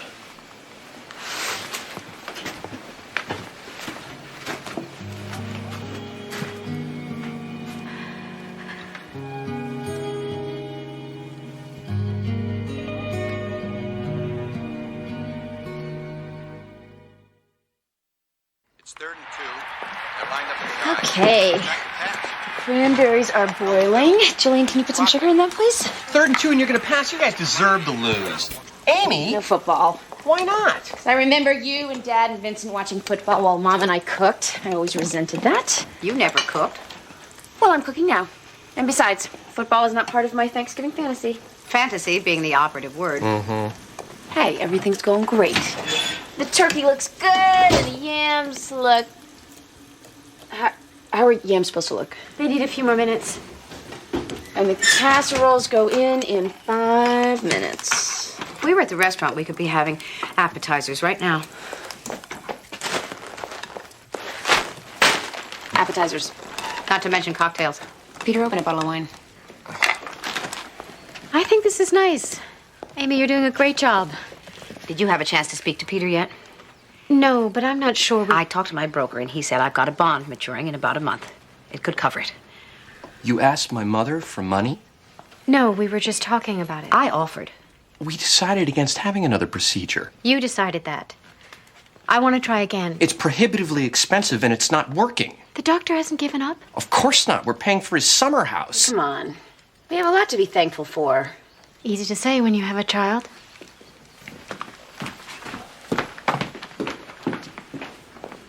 It's hormones. It's not hormones. She's unhappy. She never should have talked to you about this. I'm sorry. Peter, just go and see about your wife. Mommy, Daddy's here! Okay. It's showtime. Hi, baby. Oh, happy Thanksgiving! Oh, you too, Pilgrim. Happy Thanksgiving. You too. Daddy, you didn't give Mommy a hug.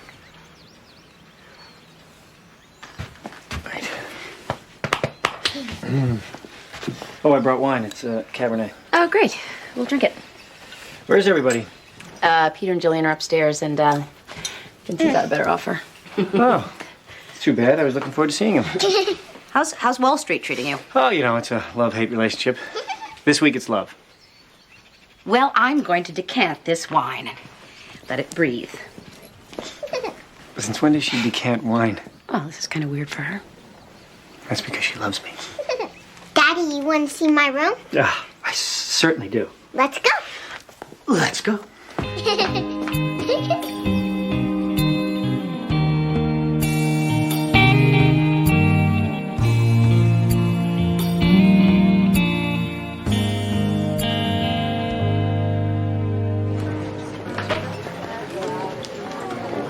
Excuse me. Vincent, you made it. Guess the wine was unnecessary. Give it to the bartender. Somebody will drink it. So, you ready to make some connections? Yeah, sure. I'm in a great mood, by the way. I found a parking space. On the street? Where? 77th and 1st. Oh, yes. I parked there once.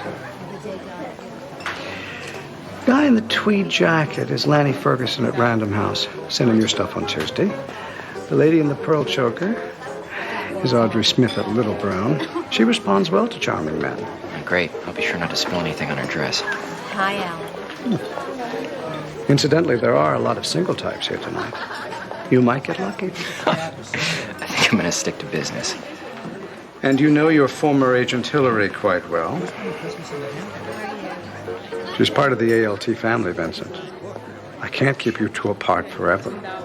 Be a grown-up and go talk to her. If I wanted to talk to people who drive me crazy, I could have spent the day with my family. Anytime you want to give me the backstory on you two. There's no backstory. You're right. I have to be grown up. I think I'm going to need a drink first. Good man. Do you want to see Mommy's room? Yes. She had the same room when she was a little girl. I know. You knew Mommy when she was little? No, but I've been to this house a lot. You mean when we were a family? Sweetie, we're still a family. You know, just because we don't live in the same place doesn't change that. Not all families have to look alike, right?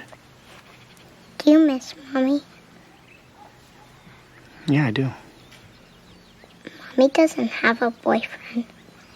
Not like you and Leisha. Would you mind if she did? No. I want Mommy to be happy. Hey, Lauren. Can't believe you're showing Daddy my messy room. It usually looks a lot worse. Honey, Grandma could use some help downstairs. Can I put out my place cards now? Yeah, go do that. We're gonna eat in a minute. Great. I don't know how great it is. I did all the cooking. You're a pretty good cook. When you set your mind to it. I ordered takeout. It's good that you're here. For Lauren, I mean, she's thrilled. And you're somewhat less thrilled? Well, we have a daughter, Michael. We can't avoid each other. Are you okay? I'm fine. Why? I don't know. After what we talked about last night, I wondered... Well, I'm the one who left. I always knew this day was coming. Yeah, but I guess my timing could have been better. So what else is new? You are upset. Well, you couldn't have told me this next week. I guess I could, but I didn't think you'd be that surprised. Well, I'm not, but I still think it's a hostile gesture. A hostile gesture? What? You always do this. You always see hostility where there isn't any. You always try to escape blame by focusing on my behavior. Let's not do this. You started it. You know, the best thing about not being married is I don't have to listen to your endless character analysis. Yeah, I suppose Leisha accepts you as you are. Yeah, as a matter of fact, she does. Well, people in their 20s are more flexible. In more ways than one. Well, maybe it was a mistake for me to come here. Well, we're in it now.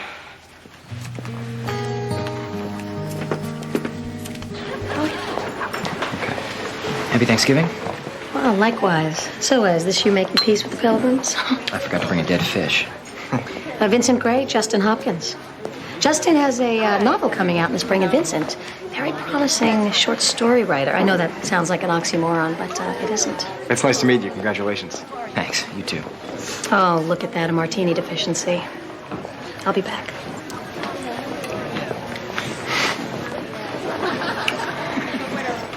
So Hillary's your agent? Yeah, I'm of the belief that one's agent should be scarier than the opponent. Well, you're with the right person. Yeah, somehow I imagined the literary intelligentsia sitting around talking about Nabokov and Thomas Pynchon. No, but I overheard a rumor that Bruce and Demi might be getting back together. Well, thank God. Our long national nightmare may soon be over.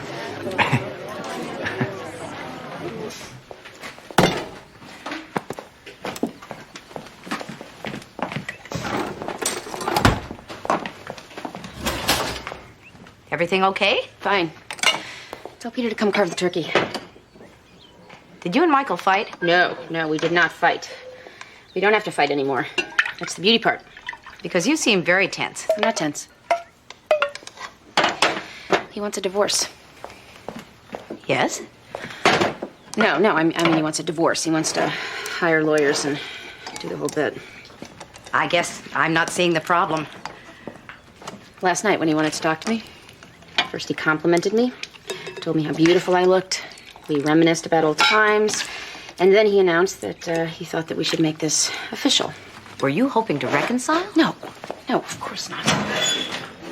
I don't mean to be obtuse, Amy, but you're the one who left.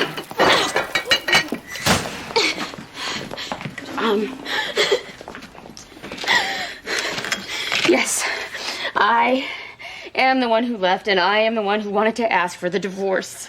Well, now you're being irrational. The point is, this is what he does, okay? He blindsides me. And then when I have a reaction, he thinks I'm being too emotional. He blames me. You get it? For the last 3 years of our marriage, he behaved like a bastard, and when I finally said enough, he was shocked. He got to be the victim. It's like he packed my bags, he drove me to the airport, and then he said, "Hey, where are you going?" I knew it was a bad idea to invite him here. You're not listening. No, I'm not understanding. You loved him for a lot of years.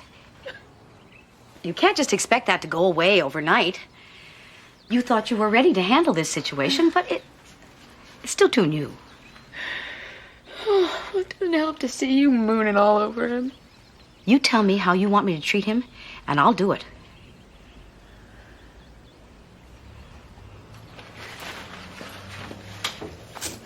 Know what I read the other day? That Denver, Colorado is moving closer to San Francisco, California by an inch every 10 years. Is this relevant? An inch every 10 years. That's the way the Rocky Mountains were formed. And that's the way the world changes. Not by stamping your foot to get your way. Not even by the bang of a gavel. It's by the choices that we make. all the time, if you do what you think is right, every time, slowly, the world starts to change. That's how we leave our imprint on life. An inch every 10 years. Where do you come up with this stuff? I don't know, it just pops into my head. It's a curse, really. Now what? I'll go. No, I'll go.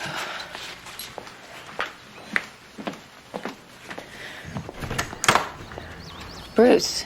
I've been paging you for an hour. Oh, my God. My pager's upstairs. What's wrong? The Snowden adoption, all hell just broke loose. Some guy claiming to be the father of the baby showed up on the doorstep, saying he wants to take the kid home today. As in now? As in right now.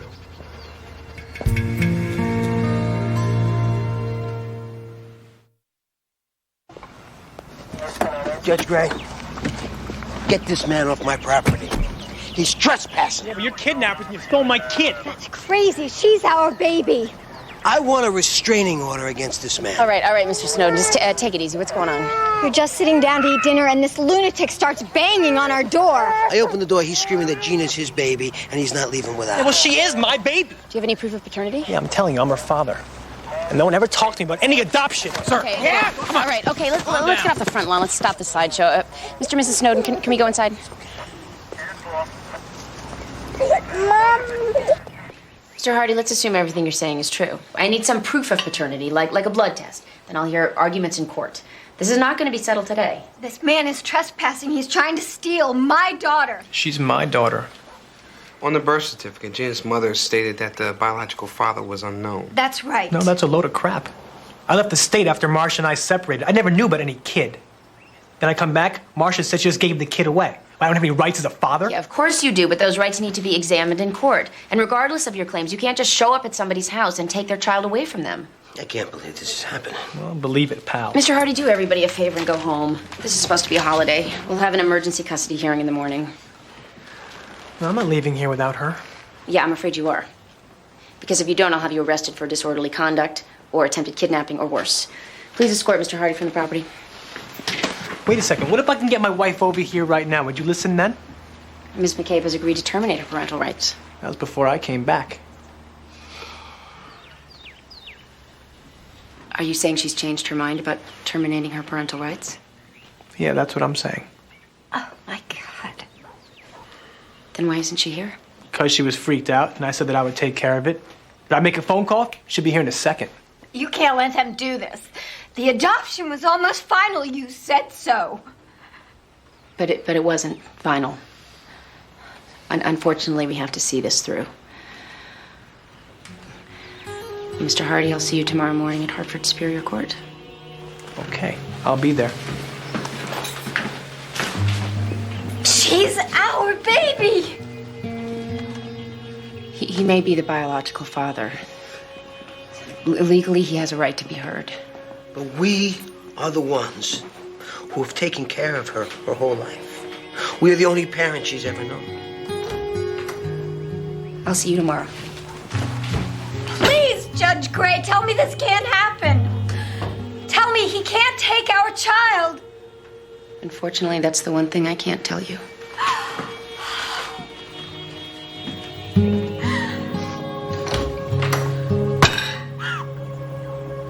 So I took my car to the garage to get my transmission fixed. Turns out I left my manuscript on the back seat. So when I go to pick up the car, the guy has read half of it, and he has a few notes. Stop. No, the sad part is, I took the notes and they worked. Now I gotta thank some guy named Ramon in my acknowledgments. Give me the address. Maybe I'll get my tires rotated. Run some ideas past him. Why is your agent staring at us? I guess she wants to see how her project is working out. What project is that? You and me. Wow, you don't know, do you? Know what? Well, you and I are supposed to be fixed up.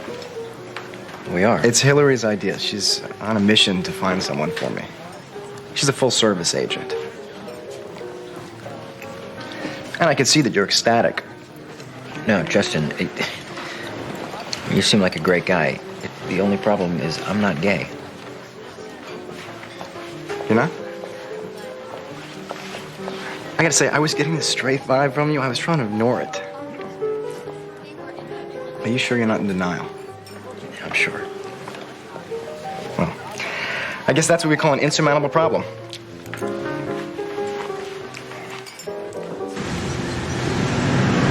You want to get drunk? Can, I'm driving. Really? Go downtown, order some pictures of margaritas, and start telling each other embarrassing stories. No one hold it against you.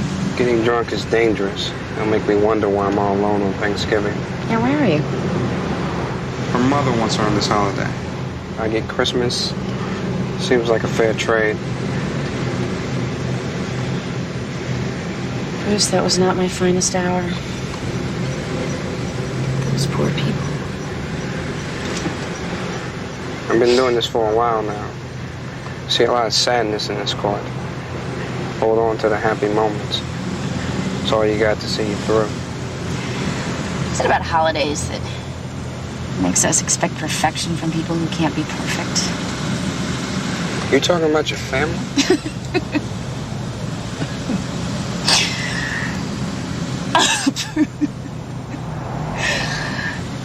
You cannot believe what a mess I've created in my house. I insisted on this big meal. I invited my ex-husband, all because I needed this Kodak moment. I should have known better.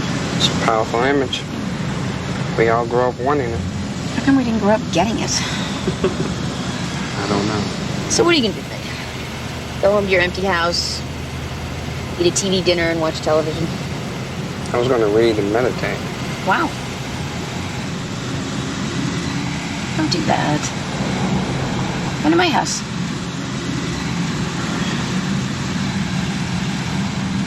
Please?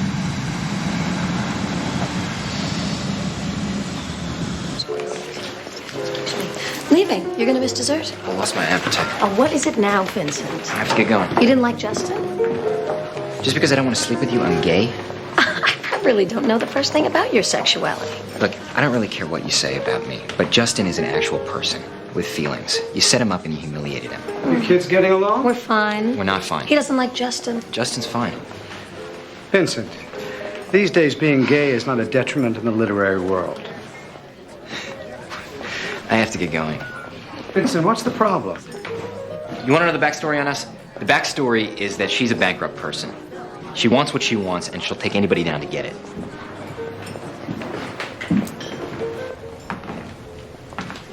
Hey. Hey. You bailing too? Yep. Thanksgiving never fails to disappoint me. You think we'd learn that eventually? You getting a cab? No, I like to take public transportation on my holiday. After that, I'm going to laundromat. Listen, I am really sorry. It's not your fault. I know that. It's Hillary's fault. She got this grudge against me. You got caught up in it. You think Scott Fitzgerald ever went through anything like this? It's just a different set of indignities. Could you believe that dinner? Did you see the turkey? I think if you're going to serve a turkey with the head still on, you should at least put a little hat on it. I forget, is that fancy cuisine or just disgusting? Listen, I know a place not too far away. Very cheap. You can even get your laundry done. Hey, come on. This holiday's depressing enough.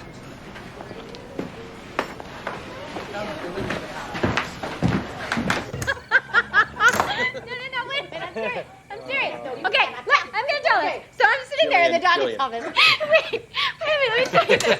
So I'm lying there, okay? I'm lying there with my feet up in the stirrups. Jillian, no, Jillian. This is funny. And I'm waiting for the doctor to come back in, right? And so the door suddenly flies open, and this young guy comes rushing in and says, "Oh, I'm so sorry, honey, I'm late. The traffic was hell." He looks at me, and I look at him. He says, "Oh, I'm sorry, wrong room."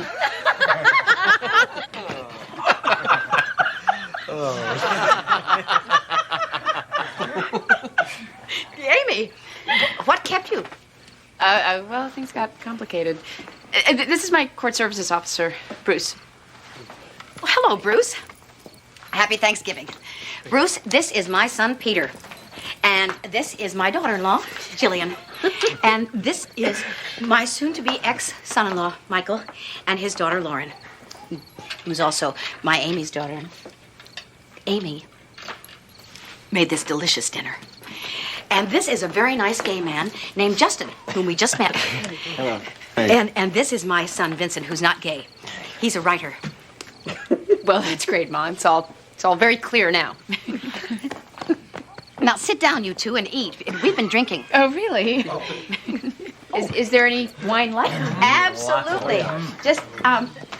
Just sit down. It's a celebration. Fruit tray?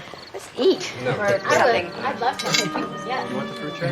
Oh, Yeah. well, Vincent, would you like Bob. some? Let's get to the sweet stuff. Who wants to open pies? Oh, hi. No.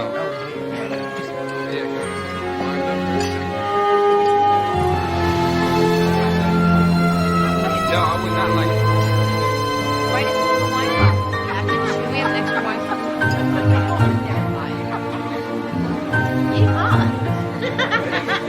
Totally. Pay no attention to that. That's rather inferior. Or less. It is the most. Oh, Lord.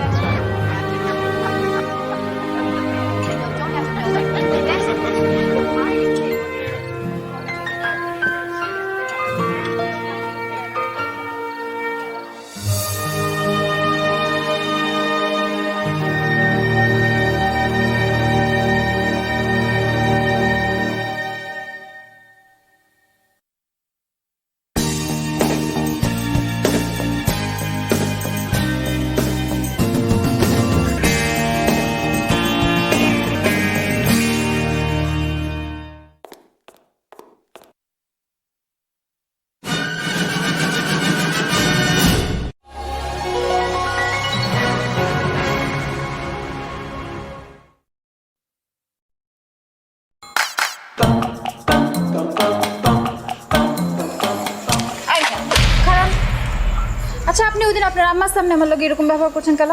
আমার ইচ্ছে হয়েছে আমি করছি আর আমার পিছে ঘুরে লাভ নেই। কেন? আমি আপনার ভালোবাসি না, করবো না কেন? বেহায়া মেয়ে রে বাবা, তোমার তো আমি ক্লিয়ার করে বলছি যে আমি তোমার বিয়ে করব না। আরে আপনার আম্মাই তো আমার পছন্দ করছো, তো আপনি শাদি করবেন না কেন? তাহলে তারই বিয়েটা করো। জি জি জি, আস্তাগফিরুল্লাহ, কি কইতাছেন? আমি আপনার আম্মারে কেন শাদি করব? তো আপনারা শাদি করুন। আর আপনি যদি আমার শাদি না করছেন তাহলে কয়ে দিলাম ব্লেড দিয়ে আপনার নাম আমার হাতে লিখুন। তোমার যা ইচ্ছা তুমি তাই করো, আমি একদমই ভয় পাই না। আগের বার মাইনে নিছি, খেলা ছিল দেখা, এটা খেলা না, এটা আমার জীবন। আমি জীবন নিয়ে ছেলে খেলা করতে পারবো না। আমি হাঁচা হাঁচা কইতেছি, আমি কিন্তু ব্লেড দিয়ে হাতে পায়ে গলায় মুখে সব জায়গায় যেখানে ইচ্ছা সেখানে লেখো, ইংরেজি বাংলা ফার্সি যেটাতে পারো সেটাতেই লেখো, আমার কিচ্ছু যায় আসে না। আপনার আমি শেষবারের মতো কইতেছি, আপনার আর বেশি সময় দিব না, শুধুমাত্র 12 ঘন্টা সময় দিলাম। এই 12 ঘন্টার মধ্যে আপনি আপনার মত বদলাইবেন, নাহলে কইলাম আমি হাঁচায় ব্লেড দিয়ে আপনার নাম লিখে ফেলাম, আমার কেউ আটকাইতে পারবো না।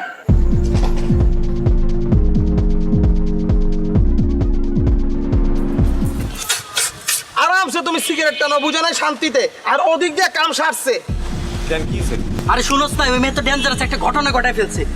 লেট দিয়ে হাত কাটছে, এখন কি গো মামা? ওই মেয়েটা বস কি মামা? হাত কেন? ওই মেয়ের তোর কোনো কথা হয়েছিল? কালকে রাত্রেবেলা বাসার সামনে এসে দাঁড়ায় ছিল, আমার 12 ঘন্টার আলটিমেটাম দিছে। এই কিসের আলটিমেটাম দিছে রে? হ্যাঁ, আরে ওই বিয়াতে রাজি না হইলে কি জানি। এই কথা তুই আগে কবি না।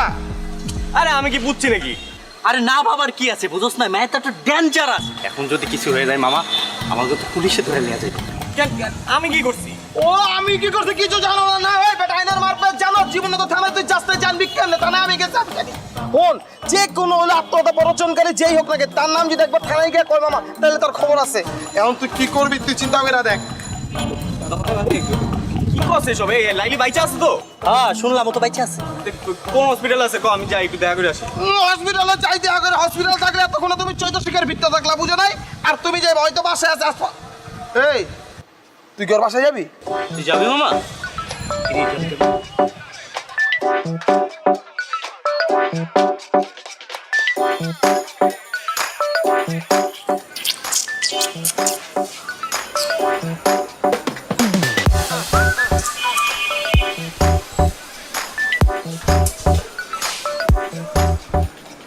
হায় রে খোদা, তুমি আইছো, আমি জানতাম তুমি আইবা। আমি লাইলে কইছি তুমি আসবা। চ্যাংরা হও আর রক্ত গরম হও, মানুষ তো। তোমার মনের ভিতরে সেই প্রেমটা আছে। আচ্ছা আমি লাইলির সাথে একটু দেখা করবো। লাইলির সাথে দেখা করবা? কেমন আছে ও? আছে ভালো, আসো আসো, তোমার আমি একটু দেখা করাতে আসো।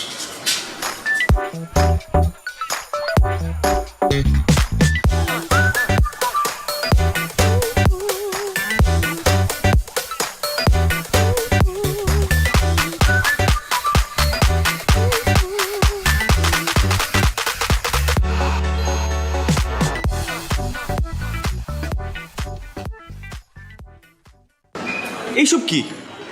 প্লেট দিয়ে তোমার নাম লিখছি, বানান ঠিক আছে?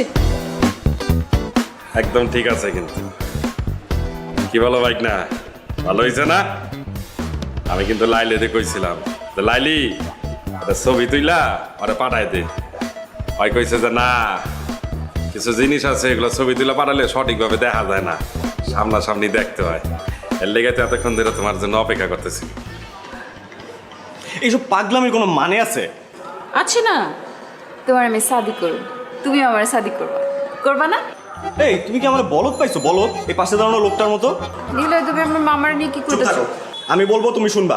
মানে এই যদি তোমার হাত কাটার নমুনা হয়, হ্যাঁ আমি জানলে আমি জীবনেও আসতাম না। আর যদি হাত সত্যি সত্যি কাটতাও তাও আসতাম না, কোনো লাভই হতো না। আমি তোমারে বিয়ে করবো না। তোমার মতো মেয়ের সাথে শুধুমাত্র মজা নেওয়া যায়, বাড়ির বউ করা যায় না। তোমার মধ্যে ওই রকম কোনো এলিমেন্টই নাই। তুমি তো বেশি বেশি করতেছো না? এই মাঝখান দিয়ে ঢুকে গেলেন? হ্যাঁ সাদে কি আপনার মাইনছে হাবলু কয়? এর লেগে আপনার হাবলু কয়। কারণ ঢুকছেন যখন, তখন আমারে না বুঝায় আপনার এই ড্রামাবাজ ভাগ্যিরা বুঝান। আমি ওরে বিয়ে করবো না, আমি মরে গেলে ওরে বিয়ে করবো না। মানে নিজের তো কোনো মান সম্মান নাই, পরিবারের মান সম্মানটা যদি খোয়াইতে না চাও তাহলে এসব বন্ধ করো। সবার সামনে অপমান করবো না। থাক ভাগ্নি, তুই কষ্ট পাইস না। হয় তোরা বুঝতে পারে নাই, আর যেদিন বুঝতে পারবো ওই কান্দা বুক চাপলাইবো, তখন বুঝবো যে কি জিনিস হারাইছি। তুই কান্দিস না ভাগ্নি, একদম কান্দিস না। তুই থাক, আমি আইতাছি, দেখতেছি।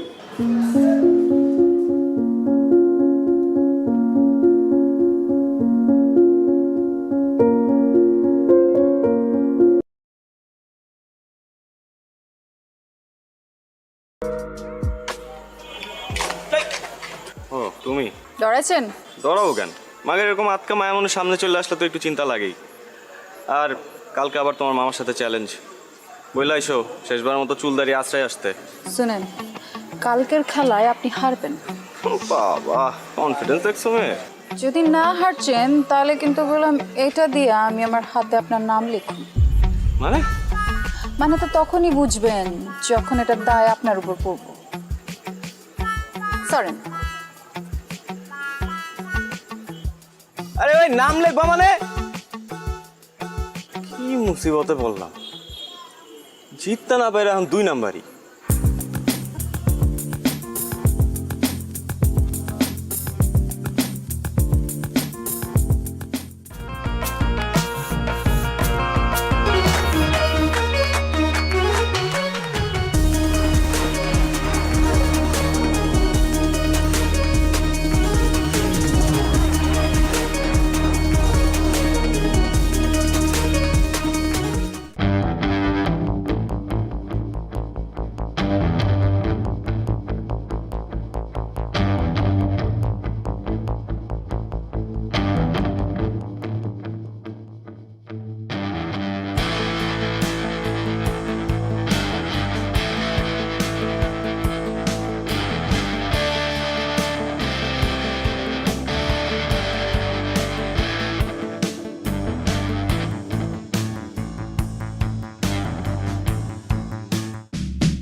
এই কি করছিস?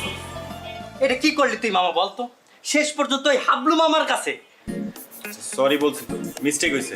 আর এটা খেলা না, খেলাতে হার জিত থাকি। এই কথা তুই বলতেছিস?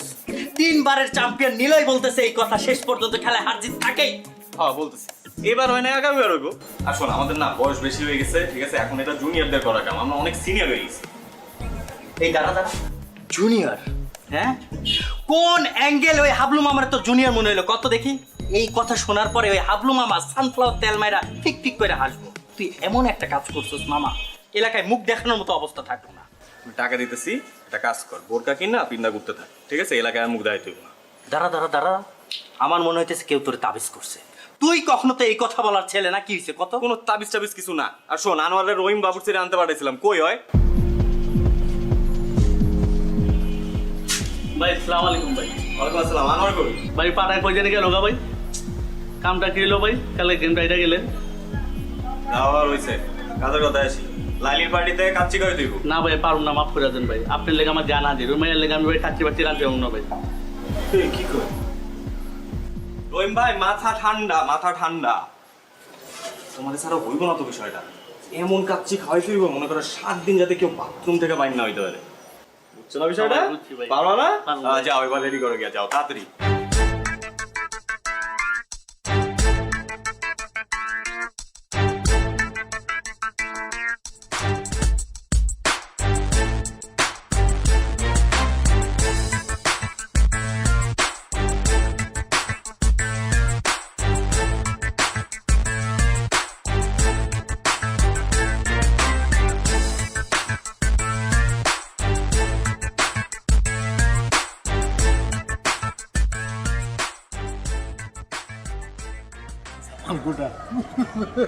একটু বড় খবর হইব।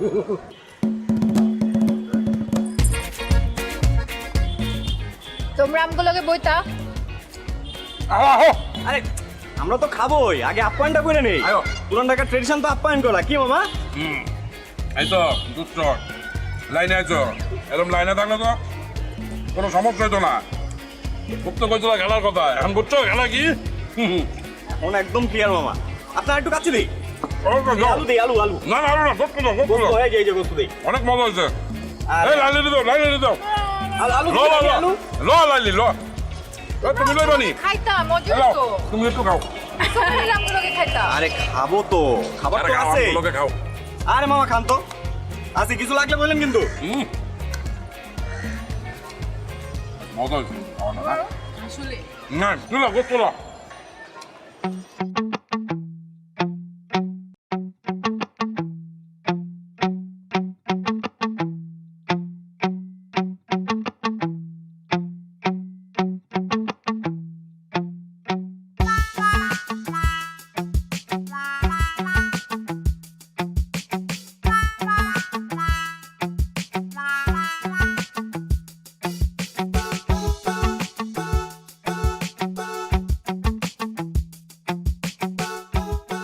এইবার লইয়া কয়বার হয়েছে? ভাই 5 বার। তোমার এত করে কইছি যে একটু কম কম খাও, মাংনা খাওন পাইলে হুদাই হাম করে খাও। দুলা ভাই আমি তো মাগনা খাওন খাই ভাই, আমরা তো বাজেতে জিতছি আর আমি তো পরিমাণ মতোই খাইছি। বিশ্বাস করেন দুলা ভাই, আমি নিশ্চিত ওরা খাওয়ানোর মধ্যে কিছু মিশাইছে। লাইলিও তো পরিমাণ মতো খাইছে, ওরা তো পেট নামছে শুনছি। হ্যাঁ, মানুষের খায় কাম নাই, তোমার খাওয়ানোর লোকে কিছু মিলাইছে। ভাই আপনি জানেন না, ওরা অনেক ডেঞ্জারাস, অনেক ডেঞ্জারাস দুলা ভাই। ওরা প্রত্যেকটা ধরে ধরে ফাঁসি দেওয়া উচিত দুলা ভাই। আমি খালি একটু সোজা হয়ে দাঁড়াইলি, তারপর দেখেন আমি রাজপথে নামবো, রাজপথে নামবো, আমি আন্দোলন করবো অগো ফাঁসির লিগা। যাও যাও, তুমি তোমার কামে যাও, আমি তোমার লেগে কেড়ে বয়ে থাকো।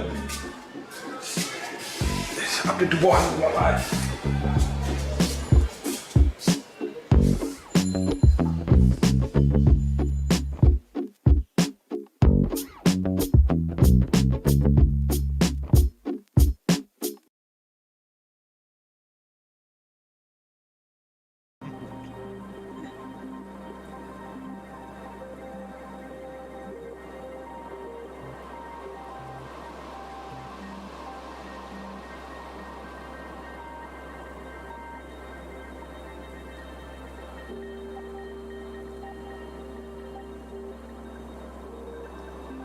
Yên, cái đấy một cái phòng penthouse, tòa tầng cao nhất.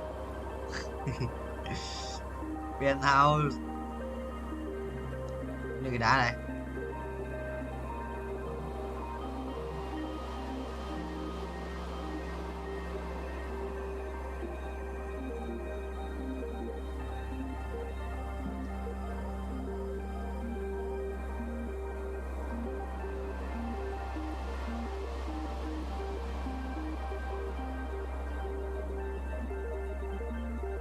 Broccoli.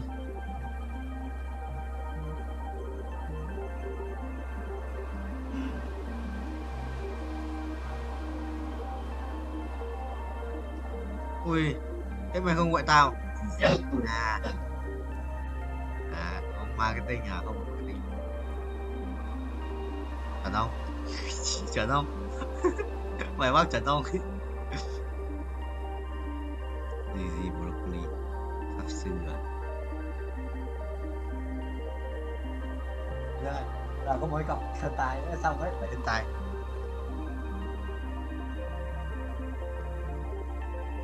Trong tài vì không đánh á hả? Bài nữa vậy, tao chưa có nói 1 lấy 3 rồi, vừa vào game nó bị đá mà.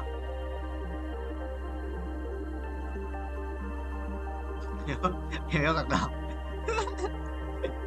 Em hiểu các đồng mà. Tuấn nói luôn các đồng phát lưỡng.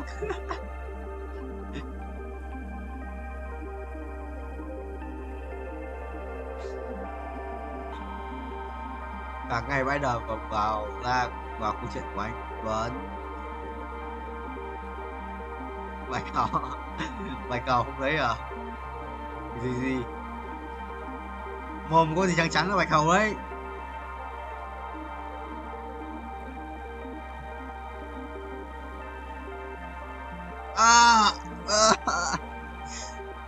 Broccoli.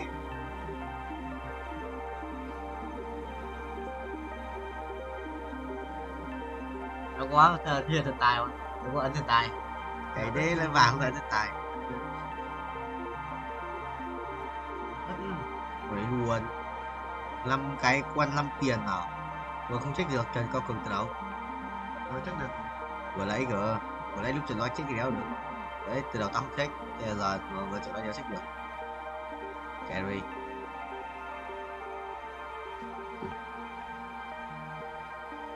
Đâu thần tài tao đâu. Ủa. Không sao broccoli.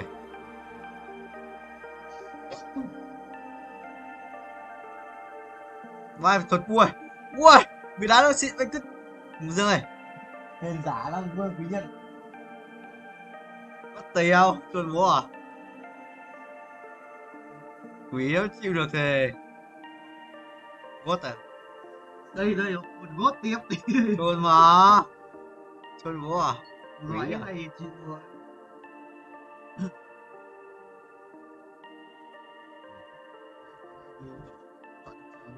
Đó,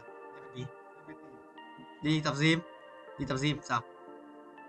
Đi tập gym nè.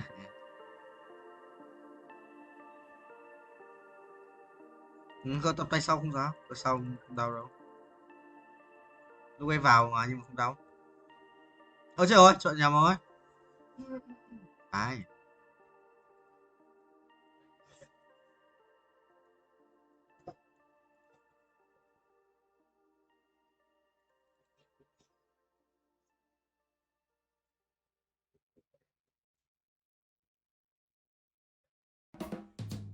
Một quay cắm mà.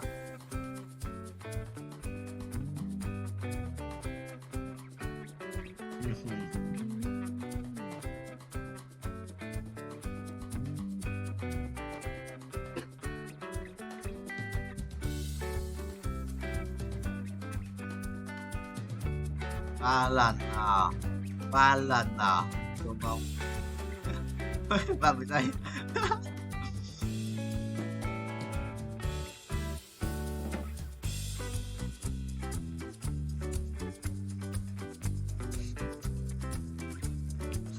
Ba tiếng à?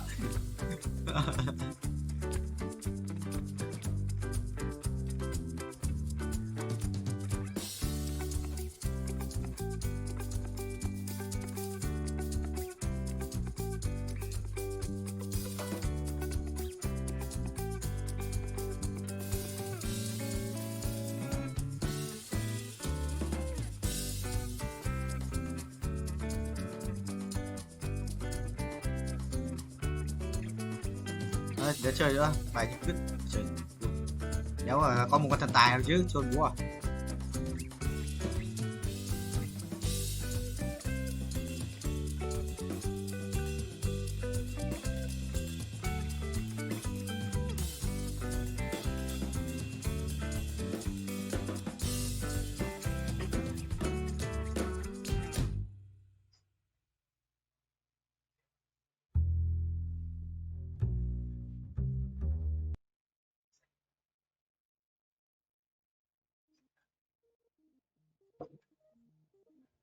Chán quá.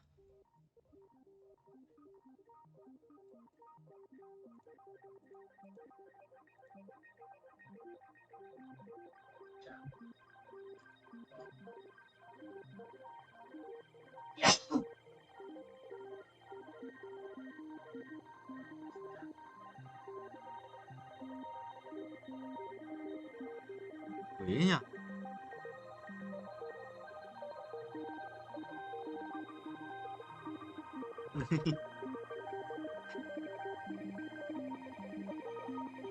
Rồi đâu phải.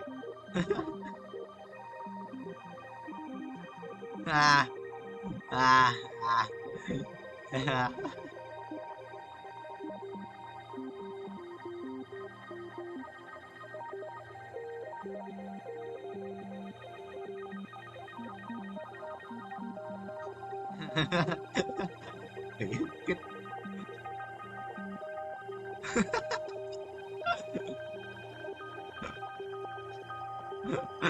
đi đâu.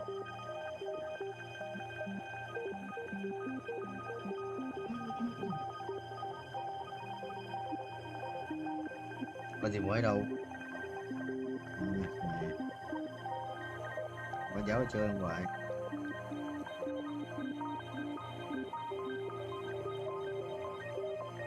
Cái này à?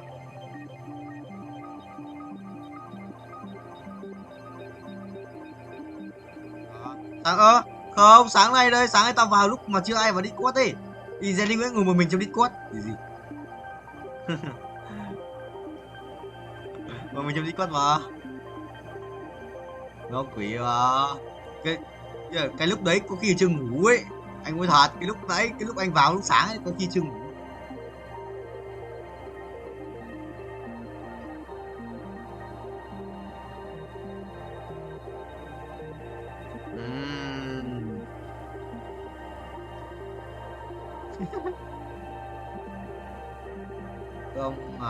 Không mà số 5 mà.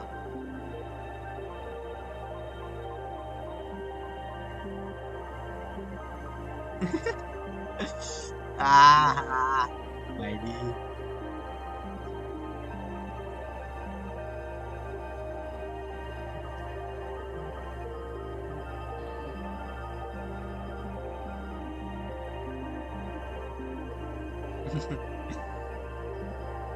Dân tộc à.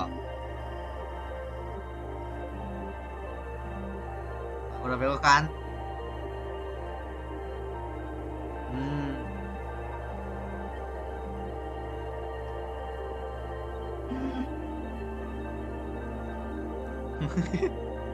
Bố à?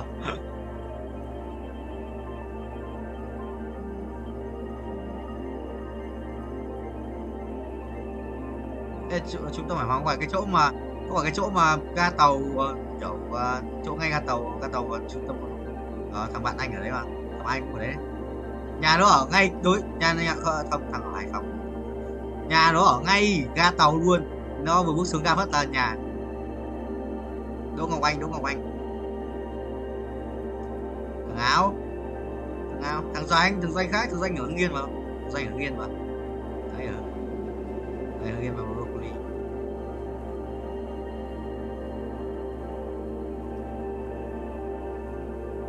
Thế kêu sinh luôn à? Chuẩn không?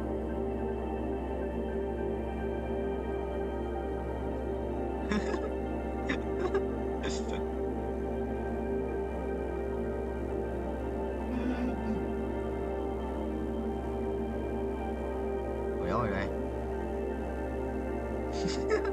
Không mà.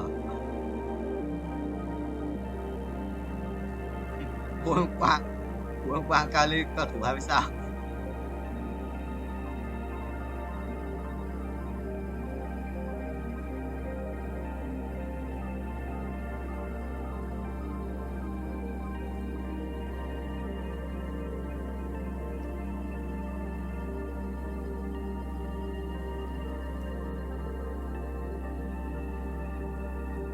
Bạn là con gái à? Xinh lắm để làm chi à Tuấn? Xinh lắm để làm chi?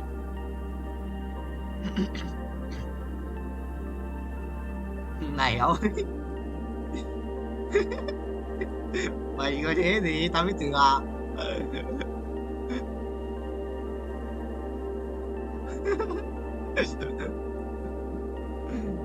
Bố.